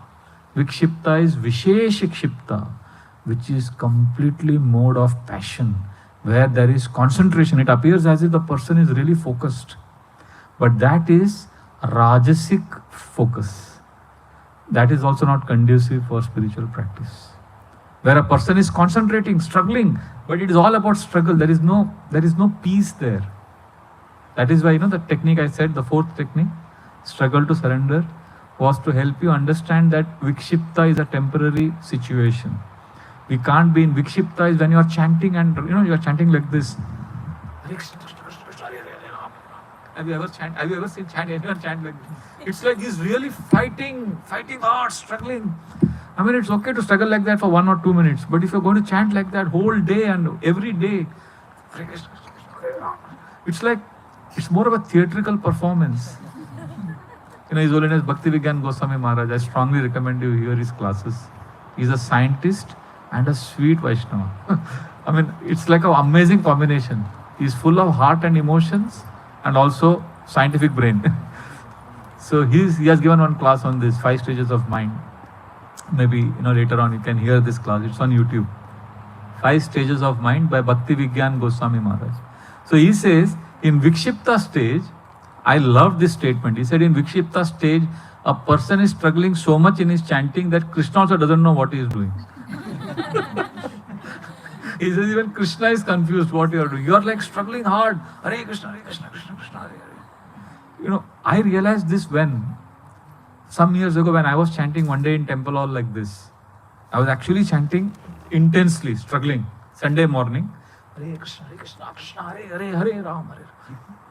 And in between I saw from the corner of my eye one Grahastha congregation member, senior devotee, he comes to temple on Sundays. And he was sitting on the corner and he was chanting like this. Hare Krishna, Hare Krishna. And whenever my eyes fell on him, I was shocked to see that he was looking at me only. So I thought, oh, maybe he's taking inspiration from my chanting. So I continued chanting the way I was chanting. And then again after some time I saw him, he was like, Hare Krishna, Hare Krishna. He was chanting but looking at me. So I thought, he needs inspiration, poor fellow. He comes once in a week, chanting. So I kept chanting after 2 hours of chanting. Then Shringar Darshan, Govindam, Adi Purusham, and then Guru Puja. And during Guru Puja he came and I said, yes, Prabhuji. He's a senior devotee, one of the counselors in our temple. Can I talk to you for a minute? I said, yes. We went out. I said, Prabhuji, what were you doing during these 2 hours of... I was chanting. He said, I know that, but what was it all? Like you were intensely shaking your head and what was happening? I said, I was struggling. He said, you're struggling for what? I said, I was struggling to listen to the holy name. He said, is it a struggle? So much struggle? I said, yes. I have to control the mind. I have to be strong in my chanting. And it's a struggle. It's a war against the mind. Every day we have to fight. And he said, oh really? He kept very humbly inquiring and listening. I said, Prabhu, we have to... And I was thinking I'm preaching to him, I am guiding him. And he didn't say a word, poor... And he was sincerely trying to understand what was happening with me. After the whole thing, when basically he said, so if I understand correctly, Prabhu, you are saying chanting is a big struggle and we have to somehow struggle and win this war against the mind. Is that right? I said, yes, Prabhu, you understood correctly. And then, one sentence he said, it was like slap. It was like as if he slapped me hard. And you want to hear what he said? He said, Prabhu, I am working in the corporate world and 6 days a week I work very hard. I have a job for 16 hours and I struggle so much. And in my family, I am struggling. My wife is struggling to manage the house. We are struggling all the time, Prabhu. And our only hope is, we talk to ourselves that Sunday morning, we are going to go to temple and be with the brahmacharis. And I come here and I see you are also struggling only. What is the difference between you and me then, Prabhu? And when he said this, I was totally shaken. I realized, why the hell am I struggling? I am with Krishna. I am in Radha Gopinath's temple in Mumbai. I am with Prabhupada. I am in the temple hall where the whole congregation is desperate to come. I am here. What is this goal that I am seeking? And because that goal I am seeking, I am sacrificing the journey for that goal. Why am I not enjoying the journey? Sometimes we are so focused on the goal that we suffer in the journey. But we have to also enjoy the journey. So vikshipta is when we are struggling, and there is no surrender, there is no acceptance, there is no self-love. It's like, it's all rajoguna, fighting relentlessly. And then after a few days, after this incident which happened with me, we brahmacharis were going to Mayapur for yatra. And Mayapur we used to go during those days in train. And train takes 30 hours. So night we slept, morning there were 6, all the seats were brahmacharis only and few seats were outside people. So there were 8 seats in this one, 3, 6 and then 2. So the window seat was a Bengali man and his wife. And then the other 6 seats were brahmacharis chanting, Hare Krishna, Hare Krishna. And we were all chanting. And I was chanting because I had learnt a lesson about not struggling. So I was chanting like, Hare Krishna, Hare Krishna. And one of the brahmacharis, he had not learned the lesson because poor fellow, he was chanting like this. And I was looking at him, and then I looked at this Bengali couple. This Bengali couple had got up in the morning, they were drinking their tea in the train, and that fellow was reading newspaper, and they were both looking at that brahmachari. Just imagine you're not a devotee and you see some devotee is doing all of this. They were bewildered. They were just looking at him like this. Their lower jaw had dropped. What the hell was happening? This brahmachari is going all out. So that Bengali man, he looked at me and said, Swamiji, unko kya ho gaya? What has happened? I said, वो भगवान को बुला रहे, भगवान अभी आने वाले, भगवान अभी आने वाले. He poor fellow, he just was so bewildered. Then afterwards I explained to that devotee also.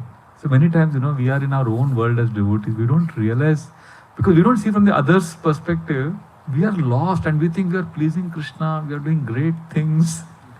But we may be so disconnected, And outside people can perceive it, that you are crazy. So anyway, this is vikshipta. When there is lot of intense struggle and there is no Krishna, there is intense concentration. Like, one man told me, 6 hours I can watch Netflix non-stop. Kya concentration? Wow. Kya focus? That is vikshipta. It is tamasic, rajasic. It is concentration, all right, but it is unconducive for spiritual practice. So many times ask yourself, is your concentration and struggle in the mode of sattva-guna or is it rajasic?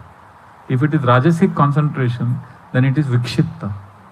It is not, you are thinking I am focusing on bhakti, I am chanting, but it is all, I was mentioning recently, I don't know where, yesterday I think I mentioned in the class, that one person who chanted 192 rounds and then he was watching pornography. He got so the whole thing was because it was all about achieving the holy name, achieving Krishna, fighting, struggling. So that is where the technique, the 4th technique I gave was of surrendering. Krishna, I am yours. And that is the 4th stage of the mind, which is called ekagrita. Ekagrita is when there is complete focus. You are focusing, but you are peacefully focusing. Which means you may be bored, you may be distracted, but you are gently coming back. You are not changing the situation. That's why in the first 30 minutes of presentation I mentioned about how if a mind is wandering, it's okay. Why? Because we want to come to ekagrita stage. We want to be at peace with ourselves. When I joined the temple, our Guru Maharaj used to give 4-5 hour class. And in that classes, honestly I'm saying, I am not lying to you. I used to get bored sometimes because I was new devotee. And 5 hours, 4 hours sitting, we didn't have practice like that in college where I was coming from. But when the class was going on and we would fall asleep also many times. And then after some time the sleep would go away, we would feel fresh. But the whole idea was in the class, many of us would be struggling. But we would not get up. The culture was just be with the holy name, be with the sound. And then over a period of time, we became comfortable with that boredom. And then not only we became comfortable with the boredom, we got a taste for it. Not boredom, taste for being with the holy name. We got taste for being in that space. And then that nourished us because we were with the holy name. We got nourished. Today, if you are bored, you are 1, 2, 3 seconds away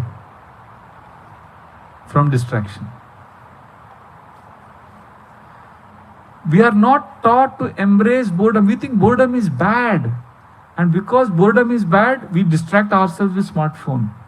Earlier, the unspoken culture was boredom is okay. Just be. Be with the sound. Be in that space. Now we are restless. We can't wait. In fact, this Kshipta stage, the first stage, restlessness, this is very common. And in fact, psychologists have proven that attention deficit hyperactivity disorder, it is accentuated. ADHD is becoming more and more because of indiscriminate use of smartphones and living in the virtual world.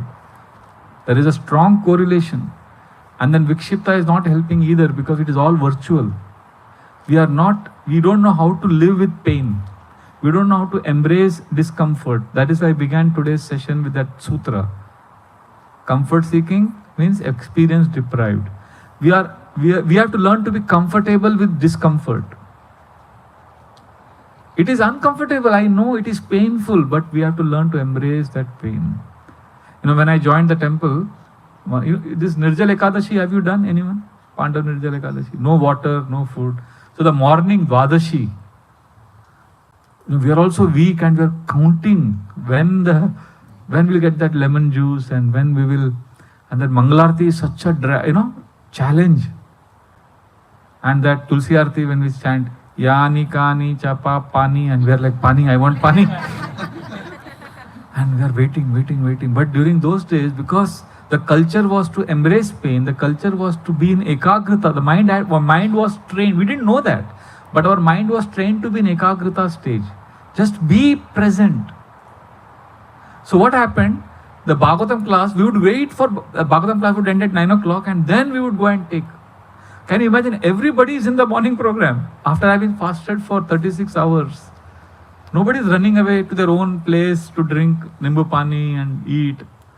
And one of the speakers, I will not take his name, he was scheduled to give class that day on the Dwadashi. And he doesn't fast on Ekadashi because he is very weak physically. And he speaks very softly. He speaks like this. Hare Krishna. Krishna went to Mathura. Krishna killed Kamsa. His speech is, same tone. Most dramatic pastimes also same tone. Krishna punched Keshi with his left hand. Like we would say, Krishna punched him with his left hand and Keshi's teeth fell out. He was like, and all of Keshi's teeth fell out. Same tone. And he was giving class on the Dwadashi after Nirjala Ekadashi. And 8 o'clock till 9 o'clock is the Bhagavatam class. And every second we were waiting. When will it end? And this Prabhuji, he doesn't fast. So 9 o'clock, he didn't realize that we were all desperate. He went on speaking. 9:15 also class is going on. 9:20 class is going on and we are like, what has happened? But we are all sincerely there. And 9:25 he stopped. Such a big relief. And you know what he said? Any questions? And that silence of I can't describe that moment. And the worst part was one brahmachari raised his hand. Not brahmachari, one congregation devotee raised, and we all looked at him. And there is a Vedanta Sutra aphorism. Vedanta Sutra says we should be inquiring always about truth. We should always ask questions. And Vedanta Sutra says, Atato Brahma Jigyasa. Everybody should be inquiring about Brahma, about truth. Atato Brahma Jigyasa. So when he raised his hand, one of our brahmacharis got so frustrated, he shouted, Atato Bhayankar Jigyasa. He's so desperate. So why I'm describing this is, when I look back, we were a little uncomfortable, but we accepted it as part of life. And today I can't do it. Today I am victim of this. This is tragedy. What has happened to us? Why we are not able to be in ekagrita stage? Because spiritual practices begin at ekagrita.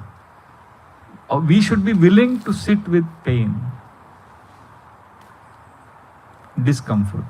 You know, there is a saying in English, the eye of the storm, there is peace. Have you heard this? Similarly, in the eye of boredom, in the middle of that pain, there is peace. And when we distract ourselves, nowadays we are looking for stimulation. We want a kick. Smartphone gives you a kick. A notification on your WhatsApp gives you a kick. That is a stimulation. That is very, very dangerous for spiritual practice. Am I making sense? So ekagrita stage, if we can come out, be in sattva guna, then our chanting will be top class. Now I want to ask you one question right now. What do you think is the most important quality in sattva guna? If somebody is in sattva guna, what is his most important qualities that he will have? Somebody is sattva guna practice. So what are the qualities of sattva guna? If you want to chant in sattva guna, which is ekagrita stage, what are the qualities a person will have? Can you think? Can you say some qualities? Peaceful. See, this word is immediately resonating with you. Peaceful. He's peaceful. What else? Tolerance. Peaceful and tolerance is what came to my mind first. He is able to tolerate. But Hiranyakashipu also tolerated he also did lot of austerities, tolerated inconveniences. But yeah, tolerance is there. You are saying something? Tolerance. Sense control. Again, tolerating your desires. Being content. Being content, being peaceful. Feel happy with himself. You feel happy when you're around him. Yes. Satisfied. There's one quality I'm looking for. Nobody is saying. Humble. Regulated. Yes. He will look good in everyone. Silent. Yes. Self-aware. Grateful. Who said grateful? Yes, he is grateful also.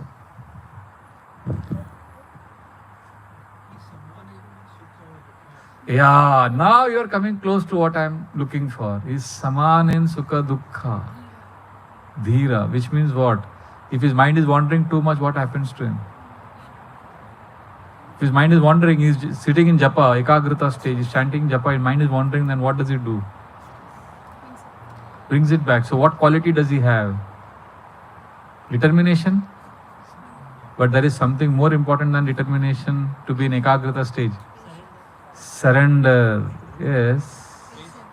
Patience is very close. Yes. Faith. Okay. Humility. So when he realizes, because my mind is wandering so much, but he is in sattva guna, is tested not by his mind not wandering. In ekagrita stage, he also has one amazing quality that when he realizes his mind is wandering, does he lament? Does he cry? Does he feel miserable about himself? He is detached. Detached also from the fact that he is not a pure devotee. See, our desperation to be a pure devotee is completely rajasic. Like one very senior devotee in our congregation, he always talks about going back home, back to Godhead. This life, I want to go back to Godhead, I want to go back. This life, I want to go back only in this life. I said, wait. Prabhu, what if Krishna comes and tells you, you can't go back to Godhead? You have to remain in material world for next 100 life. Then he paused. He said, then I will accept Krishna's will. Ultimately, I want to please Krishna. Then I was relieved. I understood that he has understood the fundas very clearly. Sometimes, we get carried away by the externals. We want to achieve, we want to go back to Godhead. The determination is very good, but when you chant, you realize that you are very far away from Krishna. But are you okay with that? Like, okay, how many of you, when when you're chanting 16 rounds, right? After 12 rounds, you realize your chanting was very pathetic. And then you focus on your next 3-4 rounds. But do you chant your 12 rounds again? Anybody has ever chanted, after your 16 rounds, did you feel that, okay, my today's 16 rounds was very bad, so let me chant my 16 rounds again? Nobody has done that, right? Then why don't you become detached and look at the next round or the next mantra with more enthusiasm? So Ekagrata stage means, also, it's okay. Be present now, be here now, be at peace. Somebody said, peaceful? Yeah, that's what basically, detached from the world, detached from also your idea of who you are, who you should be. Many of us, we are living in what I should be, that we forget to accept where I am. Where I should be, we are focusing so much that we don't know where I am. And without accepting where I am, you cannot go to where you want to go. If you are lost somewhere in a non-GPS world, if you are lost, and if you call your friend, I am lost, I want to come to your house, what is the first question he will ask you? Where are you now? And if you say, I don't know, can he help you? So we need to know, we want to go to Krishna. And Krishna is asking us, Prabhu, where are you? I don't know. We need to know where I am. So detached means be detached from the idea that don't only keep thinking of how to be pure today, how to be. It's okay, it's okay. So Ekagrata stage is very, very important. It is basically Sattva Guna. So please ask yourself if your life is in Sattva Guna. If no, then do whatever it takes to be in mode of goodness, which means taking a bath, maybe more than, whenever you feel down, low, just take a quick shower and see how you come to Sattva Guna. Or just doing breathing, pranayam. Earlier I was chanting Hare Krishna because I wanted peace. Now my devotee is telling me, I want peace now. I do pranayam so that I can chant well. So so that the mind is in Ekagrata stage. This is the fourth.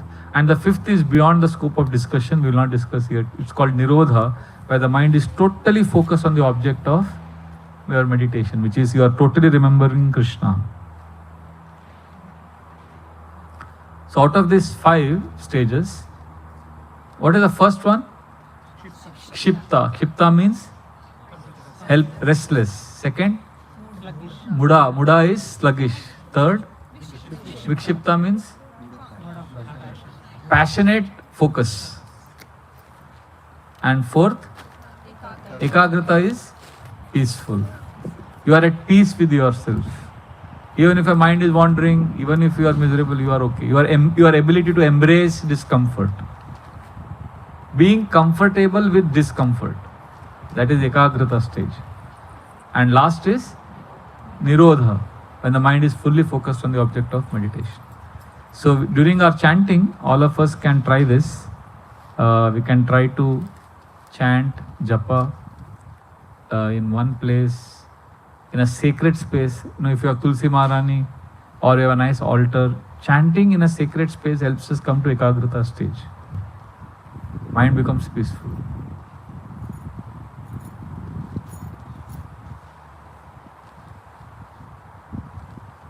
Rupa Goswami and Sanatan Goswami have also explained this. Sanatan Goswami has given us 6 rules for practicing good japa. I don't remember all of them now, but I remember one of them which really hit me hard. Some of the things, I don't know if it has happened to you. We don't remember everything in a class, but some things stay for years. It is like that. There is one rule which Sanatan Goswami has given in Hari Bhakti Vilas for improving our chanting, which has stayed with me. It is called Avyagratva. Avyagratva means patience. He says if you really want to improve your chanting, learn what? Patience means not being in a hurry to get Krishna Prem, or not being in a hurry to finish your rounds. Just being patient. This is one technique can change your life. Just being patient with the holy name.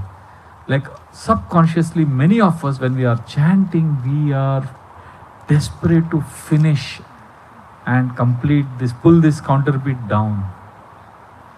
If we give up this one practice, and focus on being patient with Krishna, with holy name, then you will love chanting. Okay, to make this simple, just imagine a young boy and a young girl are in love. You are with someone you really love. Okay? You are beloved and you meet in a park and you sit.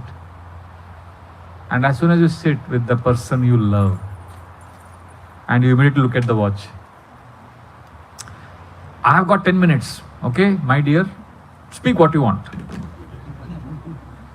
And after every 2 minutes that she is speaking, you're looking at the watch. So how long do you think your relationship will last? 2 minutes. So if you're with somebody you love, you don't look for ending that. You want to enter a timeless space, right? You want to be in a space where there is no time. That means you really love the person. But with Krishna, unfortunately, whom we are claiming, we are chanting to develop pure love for him, we are extremely time conscious. I mean, just imagine the most beautiful person, the most amazing person has given you time, and you're looking at him and looking at the watch. When will it end? When will it end? When will it end? What love is there? So I'm not saying we should not be focusing on 16 rounds, because those 16 rounds is also a sign of love. Our commitment to chant 16 rounds is also a sign of love. But at least let us not be desperate to finish those rounds. Those rounds will be over one day, at one point of time. But the fact that if you are patient, okay, Krishna, I'm with you, let me just be present now. It may take a little extra time, But just that patience, wow, that you will see that your relationship with Krishna will enter at a new level. Just like if you are patient with your lover, with your beloved, who is speaking on or some challenges, some problem, and if you are simply patient, don't you think that person will love you more? I've heard from many grihasthas that some men have told me that, Prabhuji, many times, my wife is telling me so many problems, and I'm immediately giving solution, and she gets upset. She says, I don't want solution, I just want you to listen to me. And when they say this, I say, really? And they say, Prabhuji, of course, they are in a frustrated mood, they are saying that I know the solution, it is so simple. But then I realize now that they don't want solution, they want to be heard. And one of the biggest complaints many of these Matajis have is, you are not patient, you don't understand. So with Krishna also, we have to just be patient. With actually the mind, we are being patient with the mind actually. Relax, Hare Krishna. Mind is not cooperating, no? So we have to be Hare Krishna, Hare Krishna, Krishna Krishna, Hare Hare, Hare Ram. And then when you complete 16 rounds, you will feel Krishna is embracing you. Because you have practiced an amazing call. It is very unloving to hurry your rounds, just like it is very unloving to hurry up with the person you claim to love. That is a simple logic. Don't hurry up.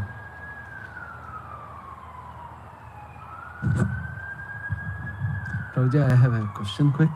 So in regards to this 5 stages of mind, I give you my example. So years ago when I started, I used to yarn around 50 times in one Like japa this. of the round. Like this. Wow. Yeah. Yawn. Yeah. Wow. So 108 beats and 50 yarns. That means that is too many, right?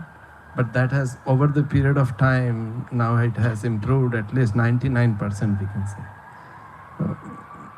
Was that a game of mind as well?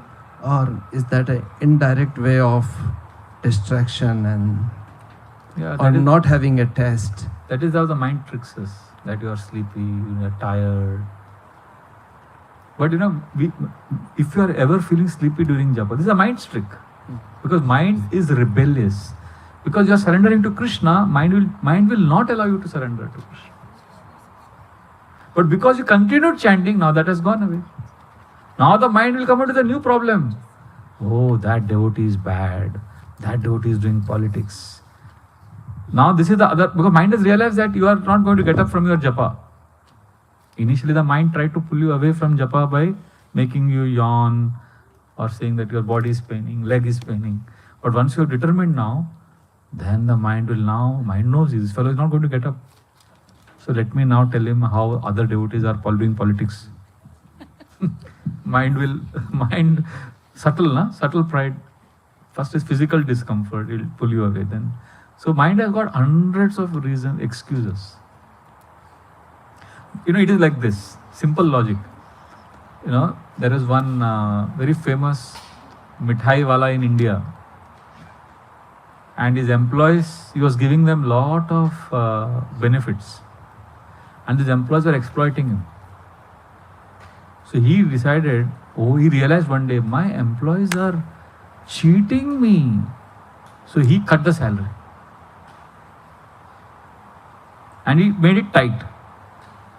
And what happened, all the employees quietly cooperated. So he thought, see, I got my employees, I got them to discipline. I am good. He thought he's smart.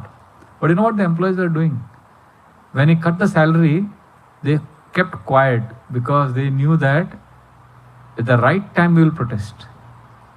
Now if we protest, it's not going to work. So what they did, they kept quiet. And they waited for some days. Then Diwali time came. So when this mithai wala really wanted them, so they immediately said, "Ye hamari mange puri karo. We want these things." And he last minute where he will get. So he had to give them whatever they asked. So this is the story I'm saying to explain this is how the internal world works. After coming to Hare Krishna, we realized, my God, my senses and mind were cheating me all these years. I will chant japa now. I have heard in this class, tomorrow morning I'll get up early and chant my japa. My mind is a rascal. And you know what the mind says? Mind will cooperate. Mind will listen to everything. Mind will not protest. Krishna consciousness is most important. My mind has cheated me. So you are like that employer who realizes. So you cut the salary of the employees. No intoxication, no illicit sex, no gambling, no meat eating. You become really strong. Okay, I will go to temple. So you are like really pushing hard on the mind. The mind just... But the mind knows the most important Diwali time is japa time. 16 rounds. And as you sit for japa, that time the mind will scream, "Get up! Your leg is paining, your head." So then you just surrender because you want the maximum cooperation of the mind during japa time. Just like that, mithai wala wants all his employees to work the most during Diwali time. But that is when they will bend his arm. Similarly, during japa time only, your mind will protest the most. I have experienced this many times. Once I was chanting, you know what my mind said? You have to call up this prabhu. You have to call up Parag Prabhu right now. It's very important. And I had just vowed during Shikshashtakam prayers that till 7:45 I will not get up from here. I kind of made a small prayer and a vow. So as soon as I started, my mind said, okay, you start afterwards, first go and call Parag. So I said, is this a trick? Wait, no, I made a vow.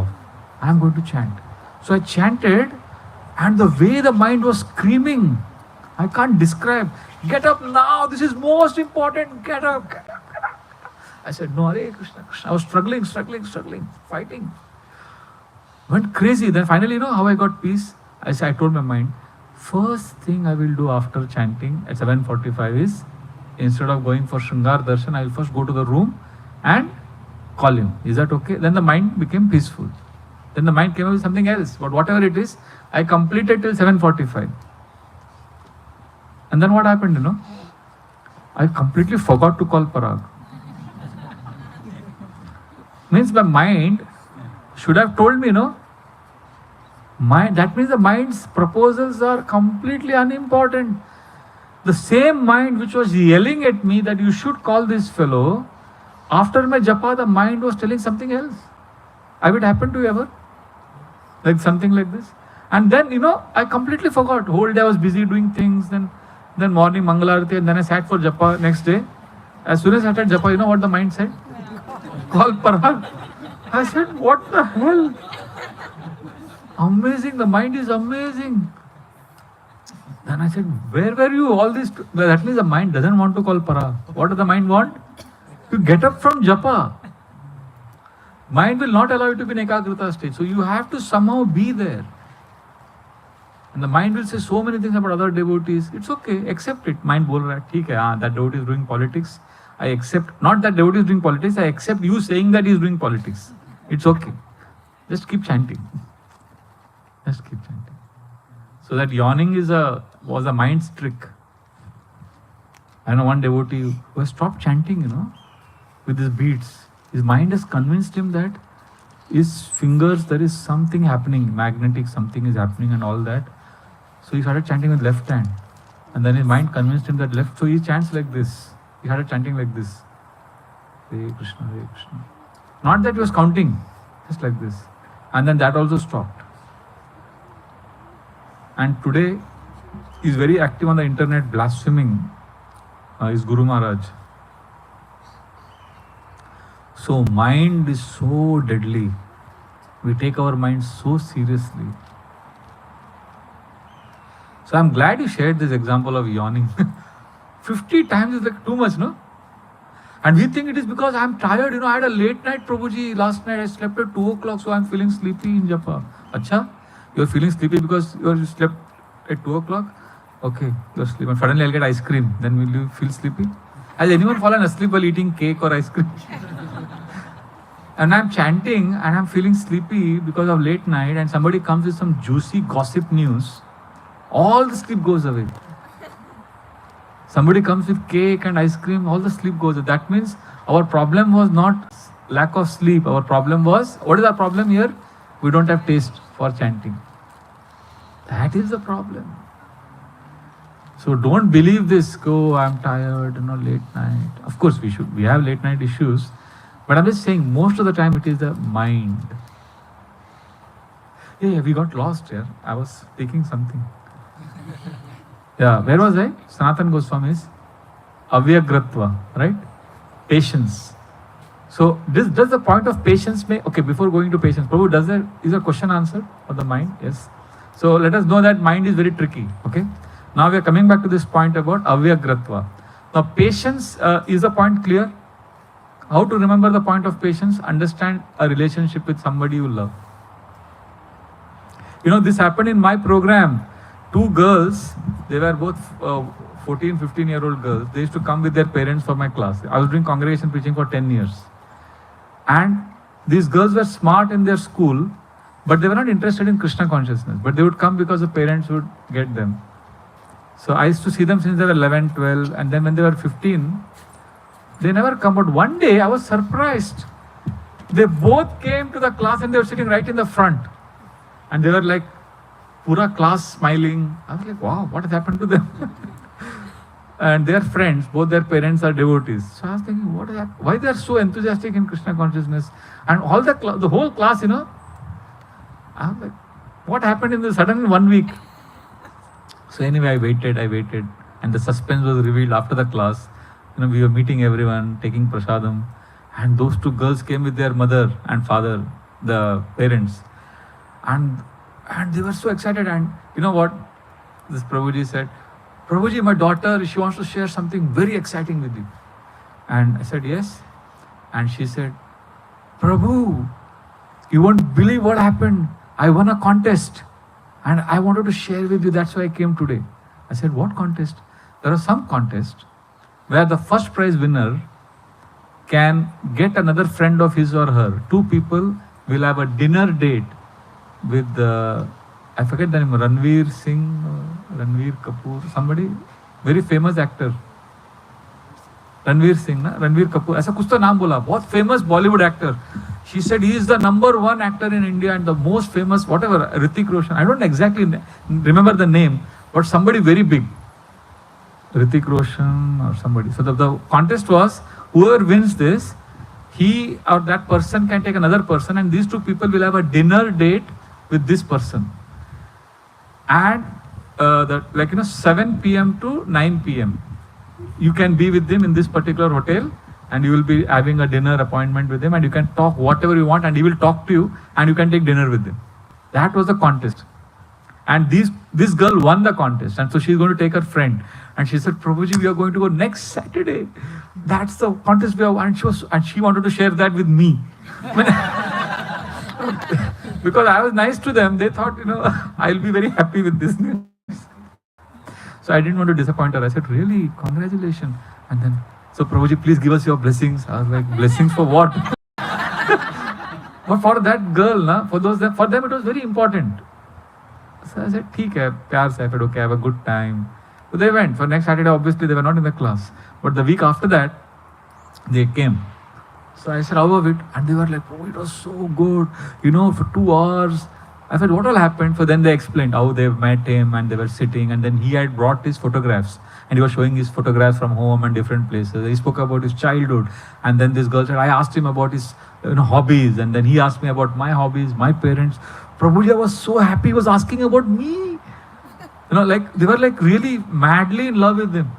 So, and then one of them said, Prabhu, those 2 hours went like this. And when it all got over, I was like, it's over. And then as they were talking, I was thinking, I'm just like these girls, I also get chance every day to spend 2 hours with Krishna, who is bigger than the best of these Bollywood heroes. Like these girls got 2 hours with him. I get every day, 2 hours with Krishna. And these girls were saying, time went, we didn't even realize when time went. We were like, every word, they were like Chataka birds taking the nectar. His association was so powerful for them that they forgot time. We are getting those 2 hours with Krishna every day. So how much we should be forgetting time? How much we should be only interested in chanting? Because, see, at one point of time, 600 months will be over. And you will be forced to get up and do your other obligations and duties. It will happen, don't worry. But why not at least show Krishna that, Krishna, these 2 hours you have given me today, I am with you. Thank you. And after that, Krishna will be gone anyways. So if an ordinary actor of this world, whose name and fame will be forgotten, that I don't even remember his name now. If that person can give you so much excitement, imagine if you're with Krishna, how much more happiness we can get. So patience is extremely important, to be patient with Krishna. Is that okay? So this is Sanatana Goswami's one point. Another point I want to share here is Rupa Goswami has given us 64 items of devotional service, out of which 5 are most potent: chanting, association, Bhagavatam, all that. There is one thing very interesting here. In 64 items of devotional service, if you practice any of this, you can get love of Krishna, which includes circumambulating Tulsi, dancing in Kirtan, meditation on Lord's form. All of this is included in 64 items. But none of the 64 items include becoming sannyasi or becoming grahastha. Varnashram is not included in the 64 items.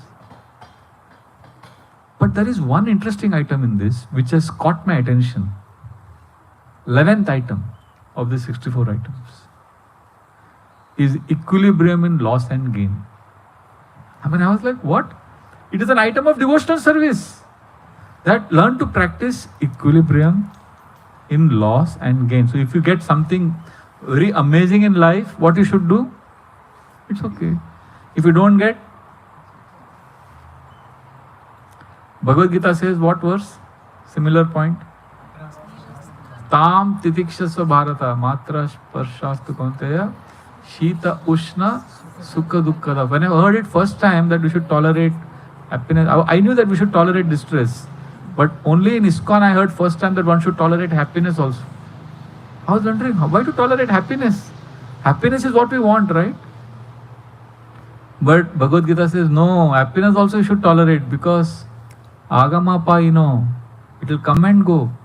So tolerate happiness of this world also. That means equilibrium in loss and gain. Unfortunately, we are not taught this. We are taught to not tolerate happiness. We are taught to jump around like a monkey when we are happy. So that's why we become double miserable when we are sad. So we need to be patient. Okay? Happiness will come and go. Just tolerate.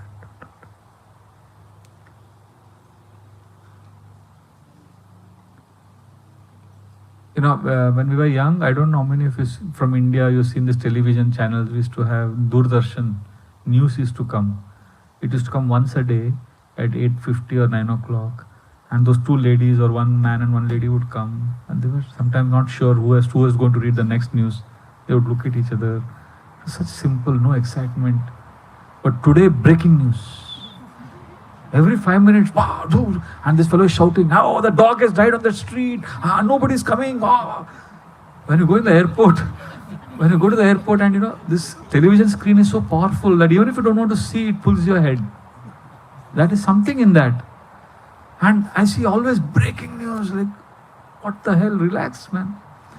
They make you agitated. They make you excited. They don't teach you equilibrium. But why Rupa Goswami has given us this principle is because if you're not in equilibrium, see, what is the essence of all these 64 items? This is 64 items. What is the essence of all these rules and regulations, 64 items? Huh? What is the essence of all the 64 items of bhakti? Always remember Krishna, never forget Krishna. So what happens in loss and gain? When there is lot of loss, and if you're not in equilibrium, you will cry and lament, and because of that lamentation, you will forget Krishna. And if there is gain, and you don't tolerate that gain, and you're not in equilibrium, and if you keep jumping and shouting in happiness, then what will happen? You will forget Krishna. Ultimately, we want to remember Krishna and not forget Krishna. That is why sannyasis in Vedic culture don't go for marriages and funerals. Because in marriages there is extreme celebration, and in that celebration you may forget Krishna. And they don't go for funerals because there is a lot of lamentation and you may forget Krishna. See, I grew up in a village where I saw many elders. I've seen in wedding ceremonies also, my uncles, my grandfather, and they would be like very peaceful. They would be like, okay. They were happy. They were happy, they were giving profuse blessings, but they were not jumping, they were like, okay, be happy, be safe. They had sobriety and gravity. Nowadays, for everything we want to have big parties, lavish, dance, just like, because we want to celebrate life. In the name of celebrating life and in the name of being in the present moment, we lose the principle of equilibrium and loss and gain. We lose the principle of being patient in our practices. So anyway, I will not go on and on and on. It's lunchtime now, but I have to end with this. Do we have some time, Prabhu? Rajaraman Prabhu, it is 1:15, but I have not completed this theory part on chanting. Can I go on for another 5-10 minutes? One more? Oh, okay. Thank you. But you'll have to tolerate me. Just remember what I spoke. Be comfortable with me. Be comfortable with the discomfort of me. Hare Krishna. So, this is one of the principles, 11th principle. What is it? Equilibrium in loss and gain. So, can we practice this? Hare Krishna. Also, Hari Bhakti Vilas chapter 4, Sanatana Goswami writes, I was like amazed. He says in Kali Yuga, he wrote this 500 years ago. In Kali Yuga, people can't chant Hare Krishna because their mind is wandering so much. So they need to do some practices of breathing. I was like, wow. So anyway, I like to do that. So I got confirmation from our acharyas. So sit for some time.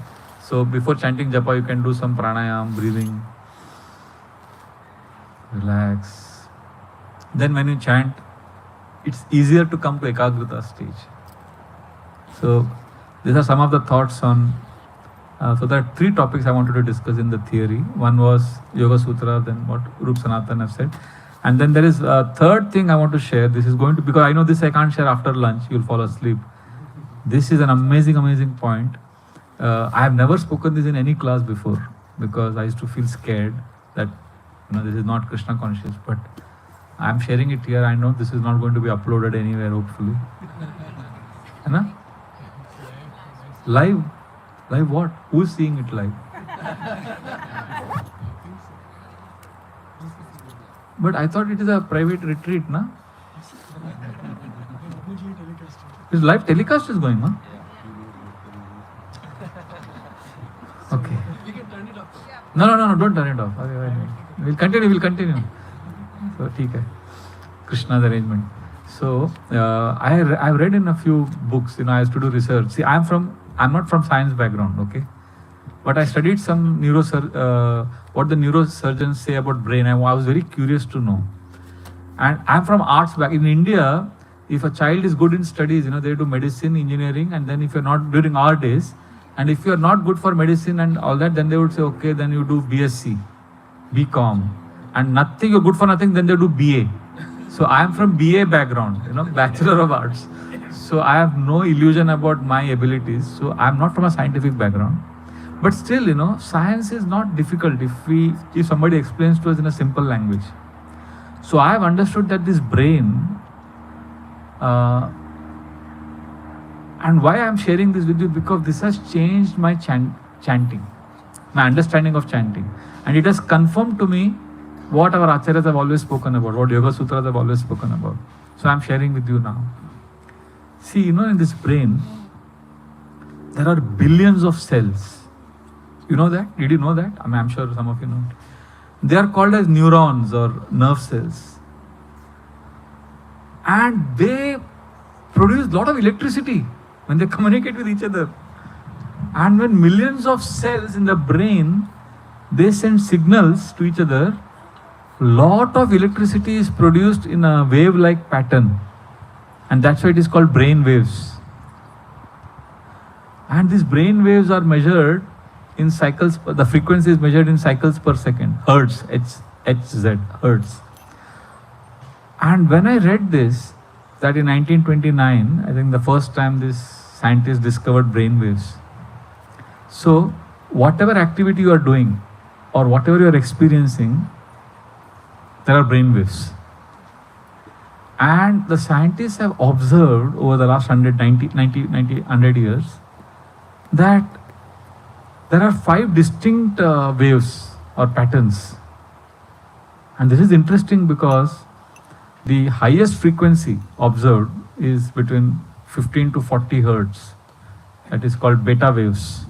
So the beta activity, when the brain is operating in beta mode, beta activity, which means the brain waves are in 15 to 40 hertz, that is when you are active, alert, attentive, you are concentrating, you are focusing. That means the beta waves are active. 15 to 40 hertz. This is very, very important for effective functioning. If you want to be good in your job, if you want to be attentive in class, your beta waves have to be going around in the brain. That means you have to be attentive. It is extremely important. But amazingly, the same scientists have discovered that these waves also contribute to depression, anxiety, restlessness, and lot of suffering. So when a person is in restless anxiety, again the beta waves only are seen. So it's not healthy that whole day your brain is only producing beta waves. It's not good. So one has to also slow down, and there is a lower frequency waves called alpha waves, which is from 7 to 15 hertz. And you know what is alpha waves? When are they produced? When you are relaxed and focused. Generally we think either you are relaxed or you are focused. But there is an activity mode which is lower than beta waves, where you are relaxed and also focused. Which means, actually this is when internalization happens. When you are relaxed, you can actually understand things better.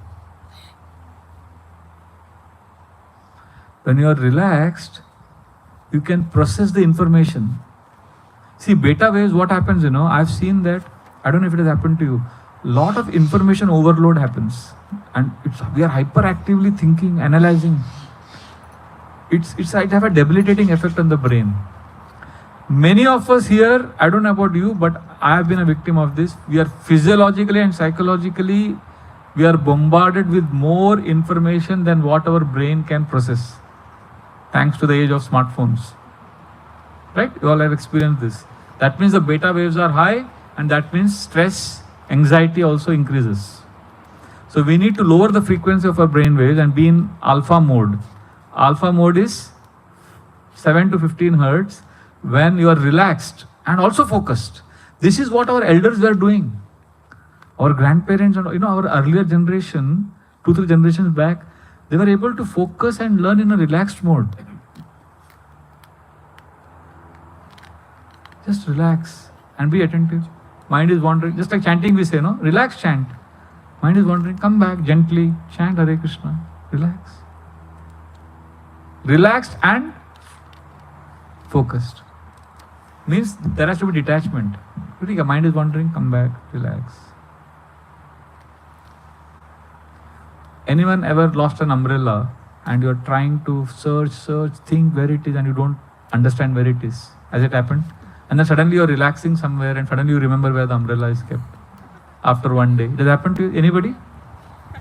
Why it has happened? Because you are relaxed. The brain waves are in a lower frequency. If you're only focusing all the time, there will be, system will hang. So brain has to be in alpha mode also. Relaxed and focused. That's why I was saying in chanting that, struggle and then surrender. That is coming from that space. Relax. Hare Krishna. Be patient. Avyagratva. Relax. It's okay. And of course there are lower modes. I won't discuss all of that, but there is below that also there is a frequency of theta waves, which is 4 to 7 hertz, which is when your body is totally, you are like relaxing more, and that is actually conducive for spiritual practices. But unfortunately in our society nowadays, relaxation is a bad word. Like I did one seminar in Mumbai called Art of Relaxation. Nobody registered. Because they feel guilty. How can you relax? But theta waves are produced when you relax. I don't know if you have experienced lucid. How many of you have experienced lucid dreaming? You know what is lucid dreaming? Okay, dreams we all get. Lucid dream. You know what is lucid dreaming? Can you explain? It's like where you know that you're in a dream. Yeah. When you are dreaming sometimes, you are aware that you are in a dream. Have it happened to you? Yes? Not always, but it happens sometimes. So when you are aware that you are in a dream, then you are able to change the script of the dream. You can change the dream. You can change the characters. You can change the plot.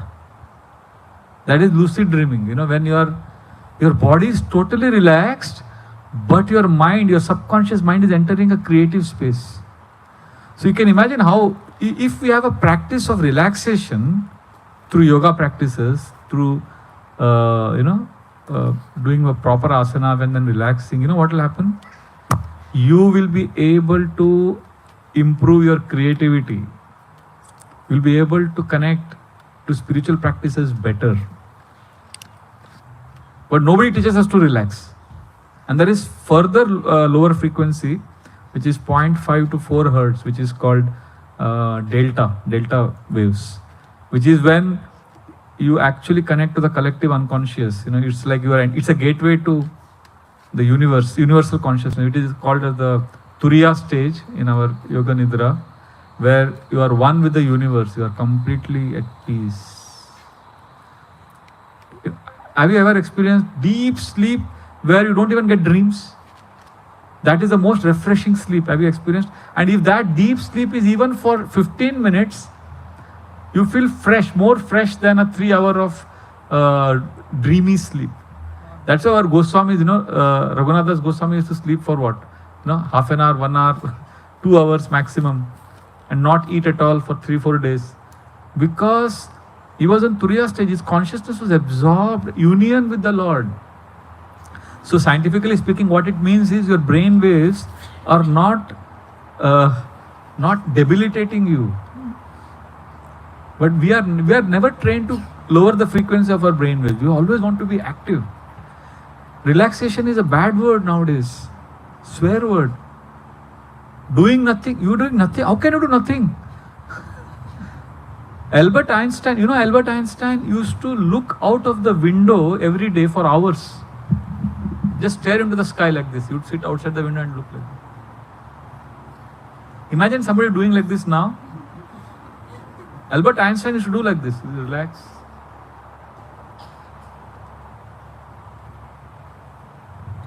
if somebody does that, we'll think he's a lazy fellow, right?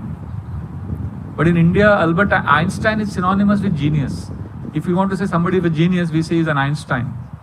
And Einstein used to spend hours looking out of the window, doing nothing. I grew up in a small village with my grandparents.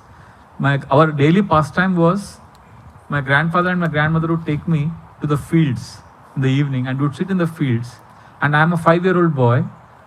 I would look at my grandfather and he's sitting in the field and looking into the open space like this. And then I would look at my grandmother and she would also be looking like this. And then occasionally they would say something to each other. Something, I don't even know. And then I don't know how much time passed, maybe 2 hours, 1 hour, I don't know. And I would keep looking, what are they doing? And then they would say, okay, let's go. And they would go back home. That was their entertainment.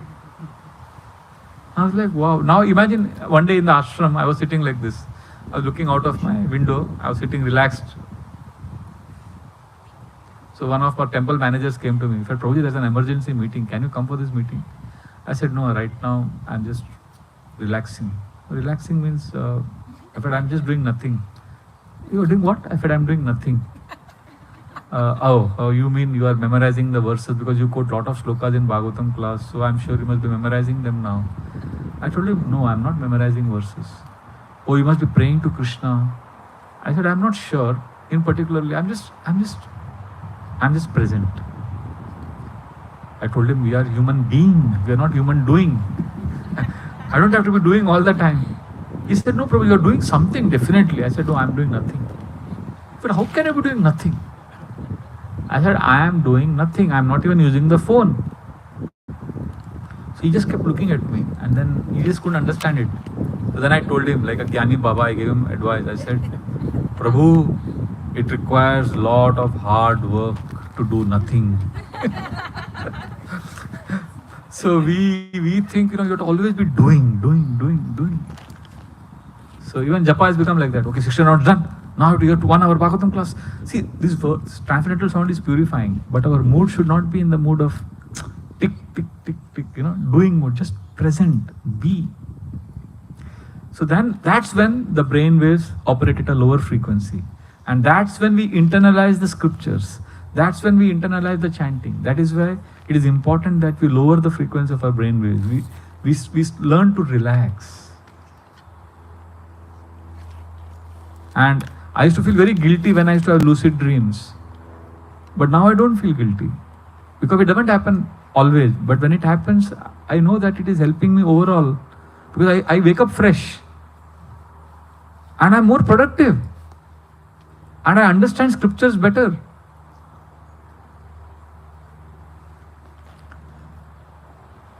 So anyway, I spoke a lot on this. So the essence of what we discussed today was that have relaxed chanting, surrender to Krishna, listen to the holy name, be happy. Hare Krishna, Krishna Krishna, Hare Hare, Hare Ram, Ram Ram, Hare. I'll pause here and any comments or questions? When is the lunch being served? No, that is not the question, no? Okay. I thought that was the question. When is the lunch? Okay, yeah, Mataji. Why we see dreams? I don't know. Prabhupada said dreams are basically, Prabhupada gave this example. If you have seen gold in the daytime, this is a famous example of Prabhupada. He said if you see gold during daytime, and then after some time you see a mountain. And then Prabhupada said when you sleep at night, you get the dream of golden mountain.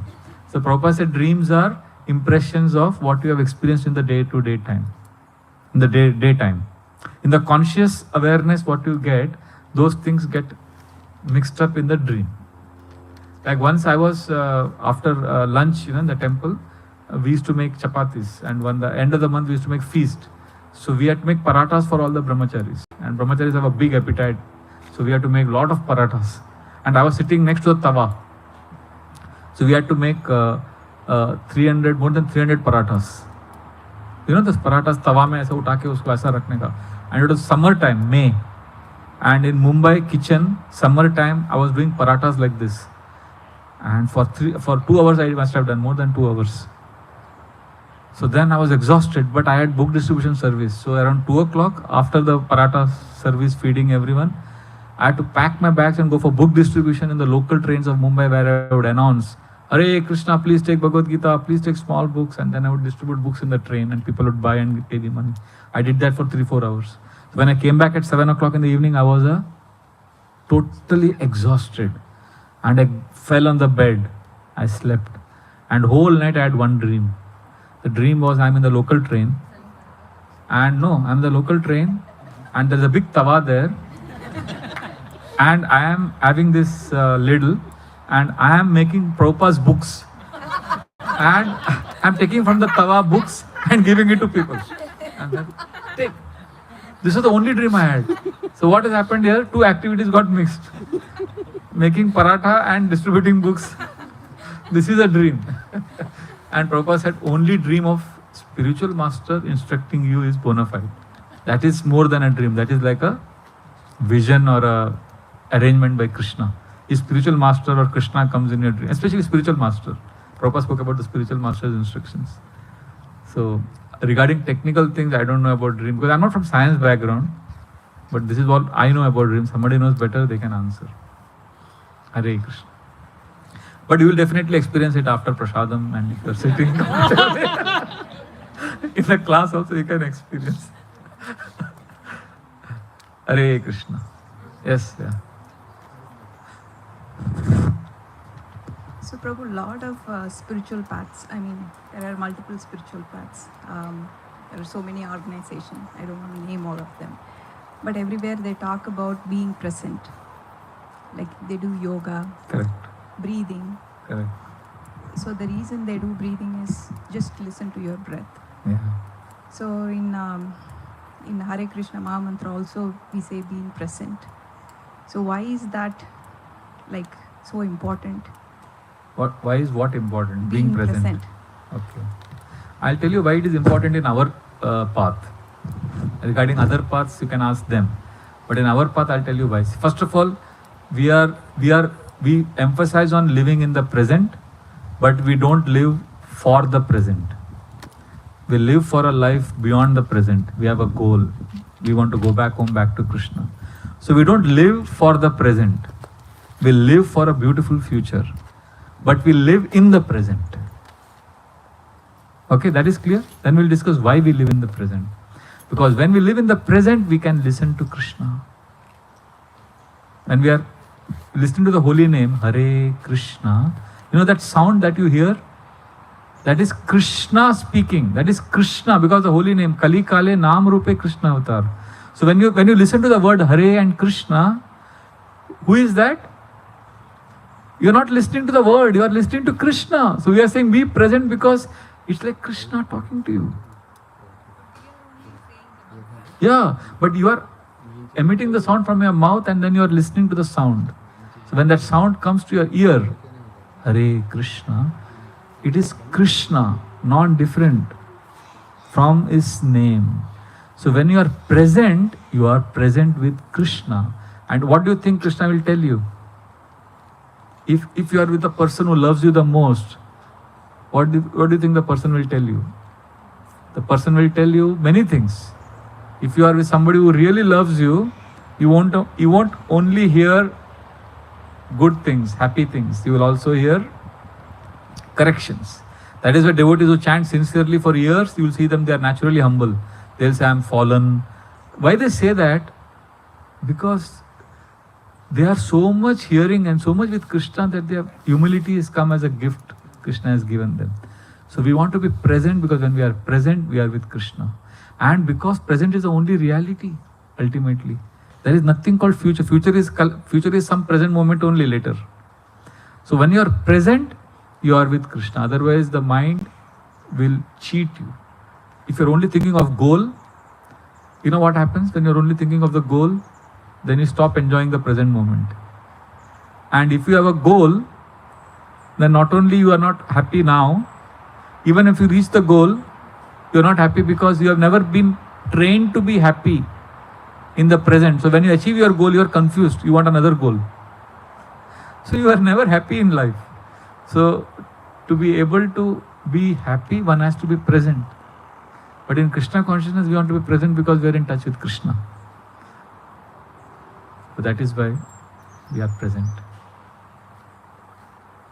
Is that okay?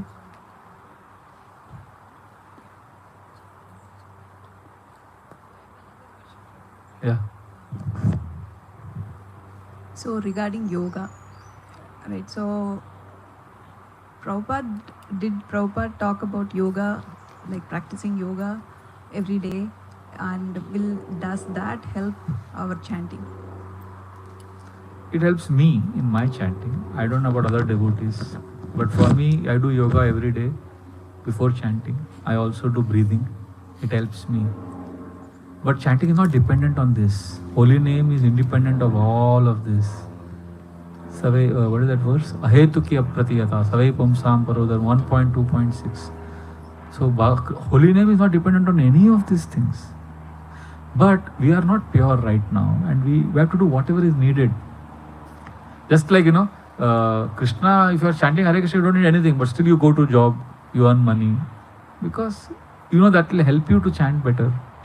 Similarly, yoga helps because it keeps your body and mind fit, and when you have a fit mind, you can chant better. But to take care of this body, so it helps. But Srila Prabhupada sometimes spoke strongly against yoga because these things can distract us. People think, oh, this is very good, so let me do this, and then they forget Krishna. So Prabhupada would speak heavy and strong because Prabhupada followed two simple rules. He would afflict those who are complacent or comfortable, and those who are afflicted, he would comfort them.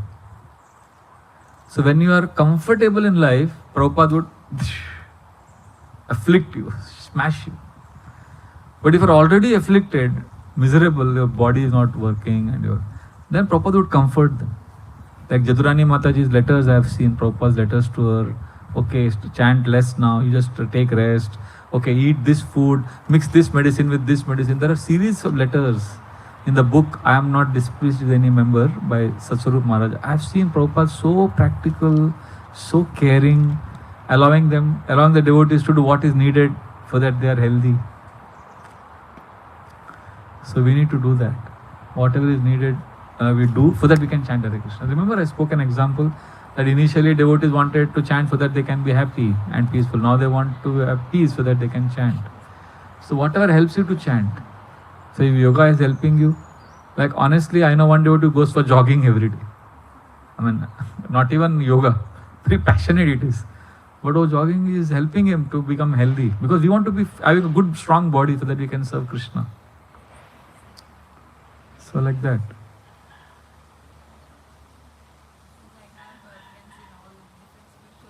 Is that right? Yoga helps. If you want to practice yoga, you should have a guru. So yoga should be taught by a guru. But your goal is not yoga. You are using yoga as a means to surrender to Krishna. So for Krishna, you need a guru. So whatever is your goal, for that you need a guru. Right? So their goal is yoga. Their goal is good health. So they will need a guru for that. But for you, yoga is just a means. Yoga is not the goal of your life. If you are a devotee of Krishna. So we do yoga, whatever little bit. Like I didn't teach you professional breathing, you have to learn from Ramdev Baba, pranayam. But I know simple breathing which is helping me. Inhale to the count of 4, hold your breath for 2 seconds and then exhale to the count of 4. 4 to 4. I put an alarm for 5 minutes and I do breathing. I am fresh. Sometimes I do it for 2 minutes. So I take breathing breaks 5 times a day, 4 times a day. It's so rejuvenating. So I don't need a guru for that. But if I want to go deep into pranayam, then I need a teacher, otherwise I'll mess up. Like yesterday only I heard Prabhupada's class. So you are chanting too much whole day without proper training, you will go mad. Prabhupada says you should chant under the guidance of a guru. So for chanting we need a guru. So anything you want to focus on, you will need a guru. Is that okay? Hare Krishna, I think we should stop because people are taking prasadam. So Harinam Sankirtan ki jai. Hare Krishna. We'll meet after lunch. And we are going to have some group exercises after lunch, so please be on time. Hare Krishna. Hare Krishna, some quick announcements. So maybe let's start with lunch. We had a small glitch. We thought we'll serve puris, but we forgot the atta. So anyway, we have full meal, rice dal, sabji, halwa is there. So humble request to all of you, please take lunch twice because Pradyumna Prabhu has put his heart and soul to make puri bhaji. So since you are also getting spiritually enriched twice the other day, so please, we want to finish the prasadam before we go. And I have full confidence that you all can surely do that. Atta is not there. Huh? Because atta we forgot. So they are bringing in. So right now we have rice dal sabji to start with and halwa, but they are bringing in the atta, puri bhaji and everything. So we wanted Twice. Yeah, twice. So that's why I said we will have twice. Okay. Apart from that, I don't know whether you felt warmth when we initially started the welcoming of this holy name retreat. If not, Rasavati Mataji has sent some tea. You can feel warmth from it because I called her yesterday late in the night and say some devotees are expressing concern. It may be very cold. So the tea came, but there was no cup. So I would like to thank Sudhakar Prabhu for bringing the tea cups. So though it got delayed, but still you can enjoy the tea. And also a couple of acknowledgement to make this holy name retreat truly happen. Damodar Prasad Prabhu, I saw him driving along with the trucks and pizza oven and everything. Namrata Prabhu, Rasavati Mataji, Pradyumna Prabhu, he's still kind of struggling from the morning to make this puri bhaji. Sridhar Gopal Prabhu, Krishnamurli Prabhu, Devnath Hari Prabhu is here. His manifestation will come in the evening actually. He's the pizza man. So 7 o'clock all his opulence will come through. And Raghav Goyal Prabhu. So please acknowledge all these devotees by loudly chanting Hari Bol. So one other request, I am running out of data. If anybody has unlimited data, please share me. I want to stream both on YouTube, our VCC YouTube as well as on Zoom. So I'm not able to do it on Zoom right now. If anybody has any data plan or she can share me, please give me. And again, we will resume in another 1 hour. So we are running late. So is everybody okay if we can extend it? We thought we'll end by 7. Is that okay if we can extend it till 8? Is that okay with everybody? Huh? So we can. That's what I'm saying. Since dinner is right now, we are running almost 2 hours or maybe 1 hour 45 minutes late because we started almost late, 1 hour late.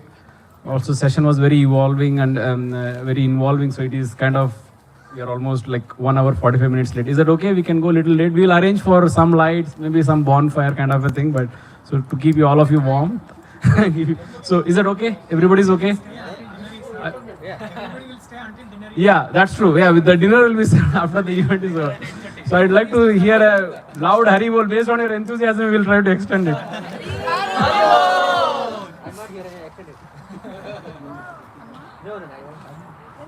So also a very humble request. We see that couple of people who have come here for the very first time. Please try to connect with them. They are here for the holy name retreat. So whoever you feel that you are seeing them for the first time, please connect with them. So with that, we'll try to resume by 2:45. We'll see you then. Hare Krishna.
अरे महाराज 4 बजे bell बनाना है कि नहीं? सामान किधर है?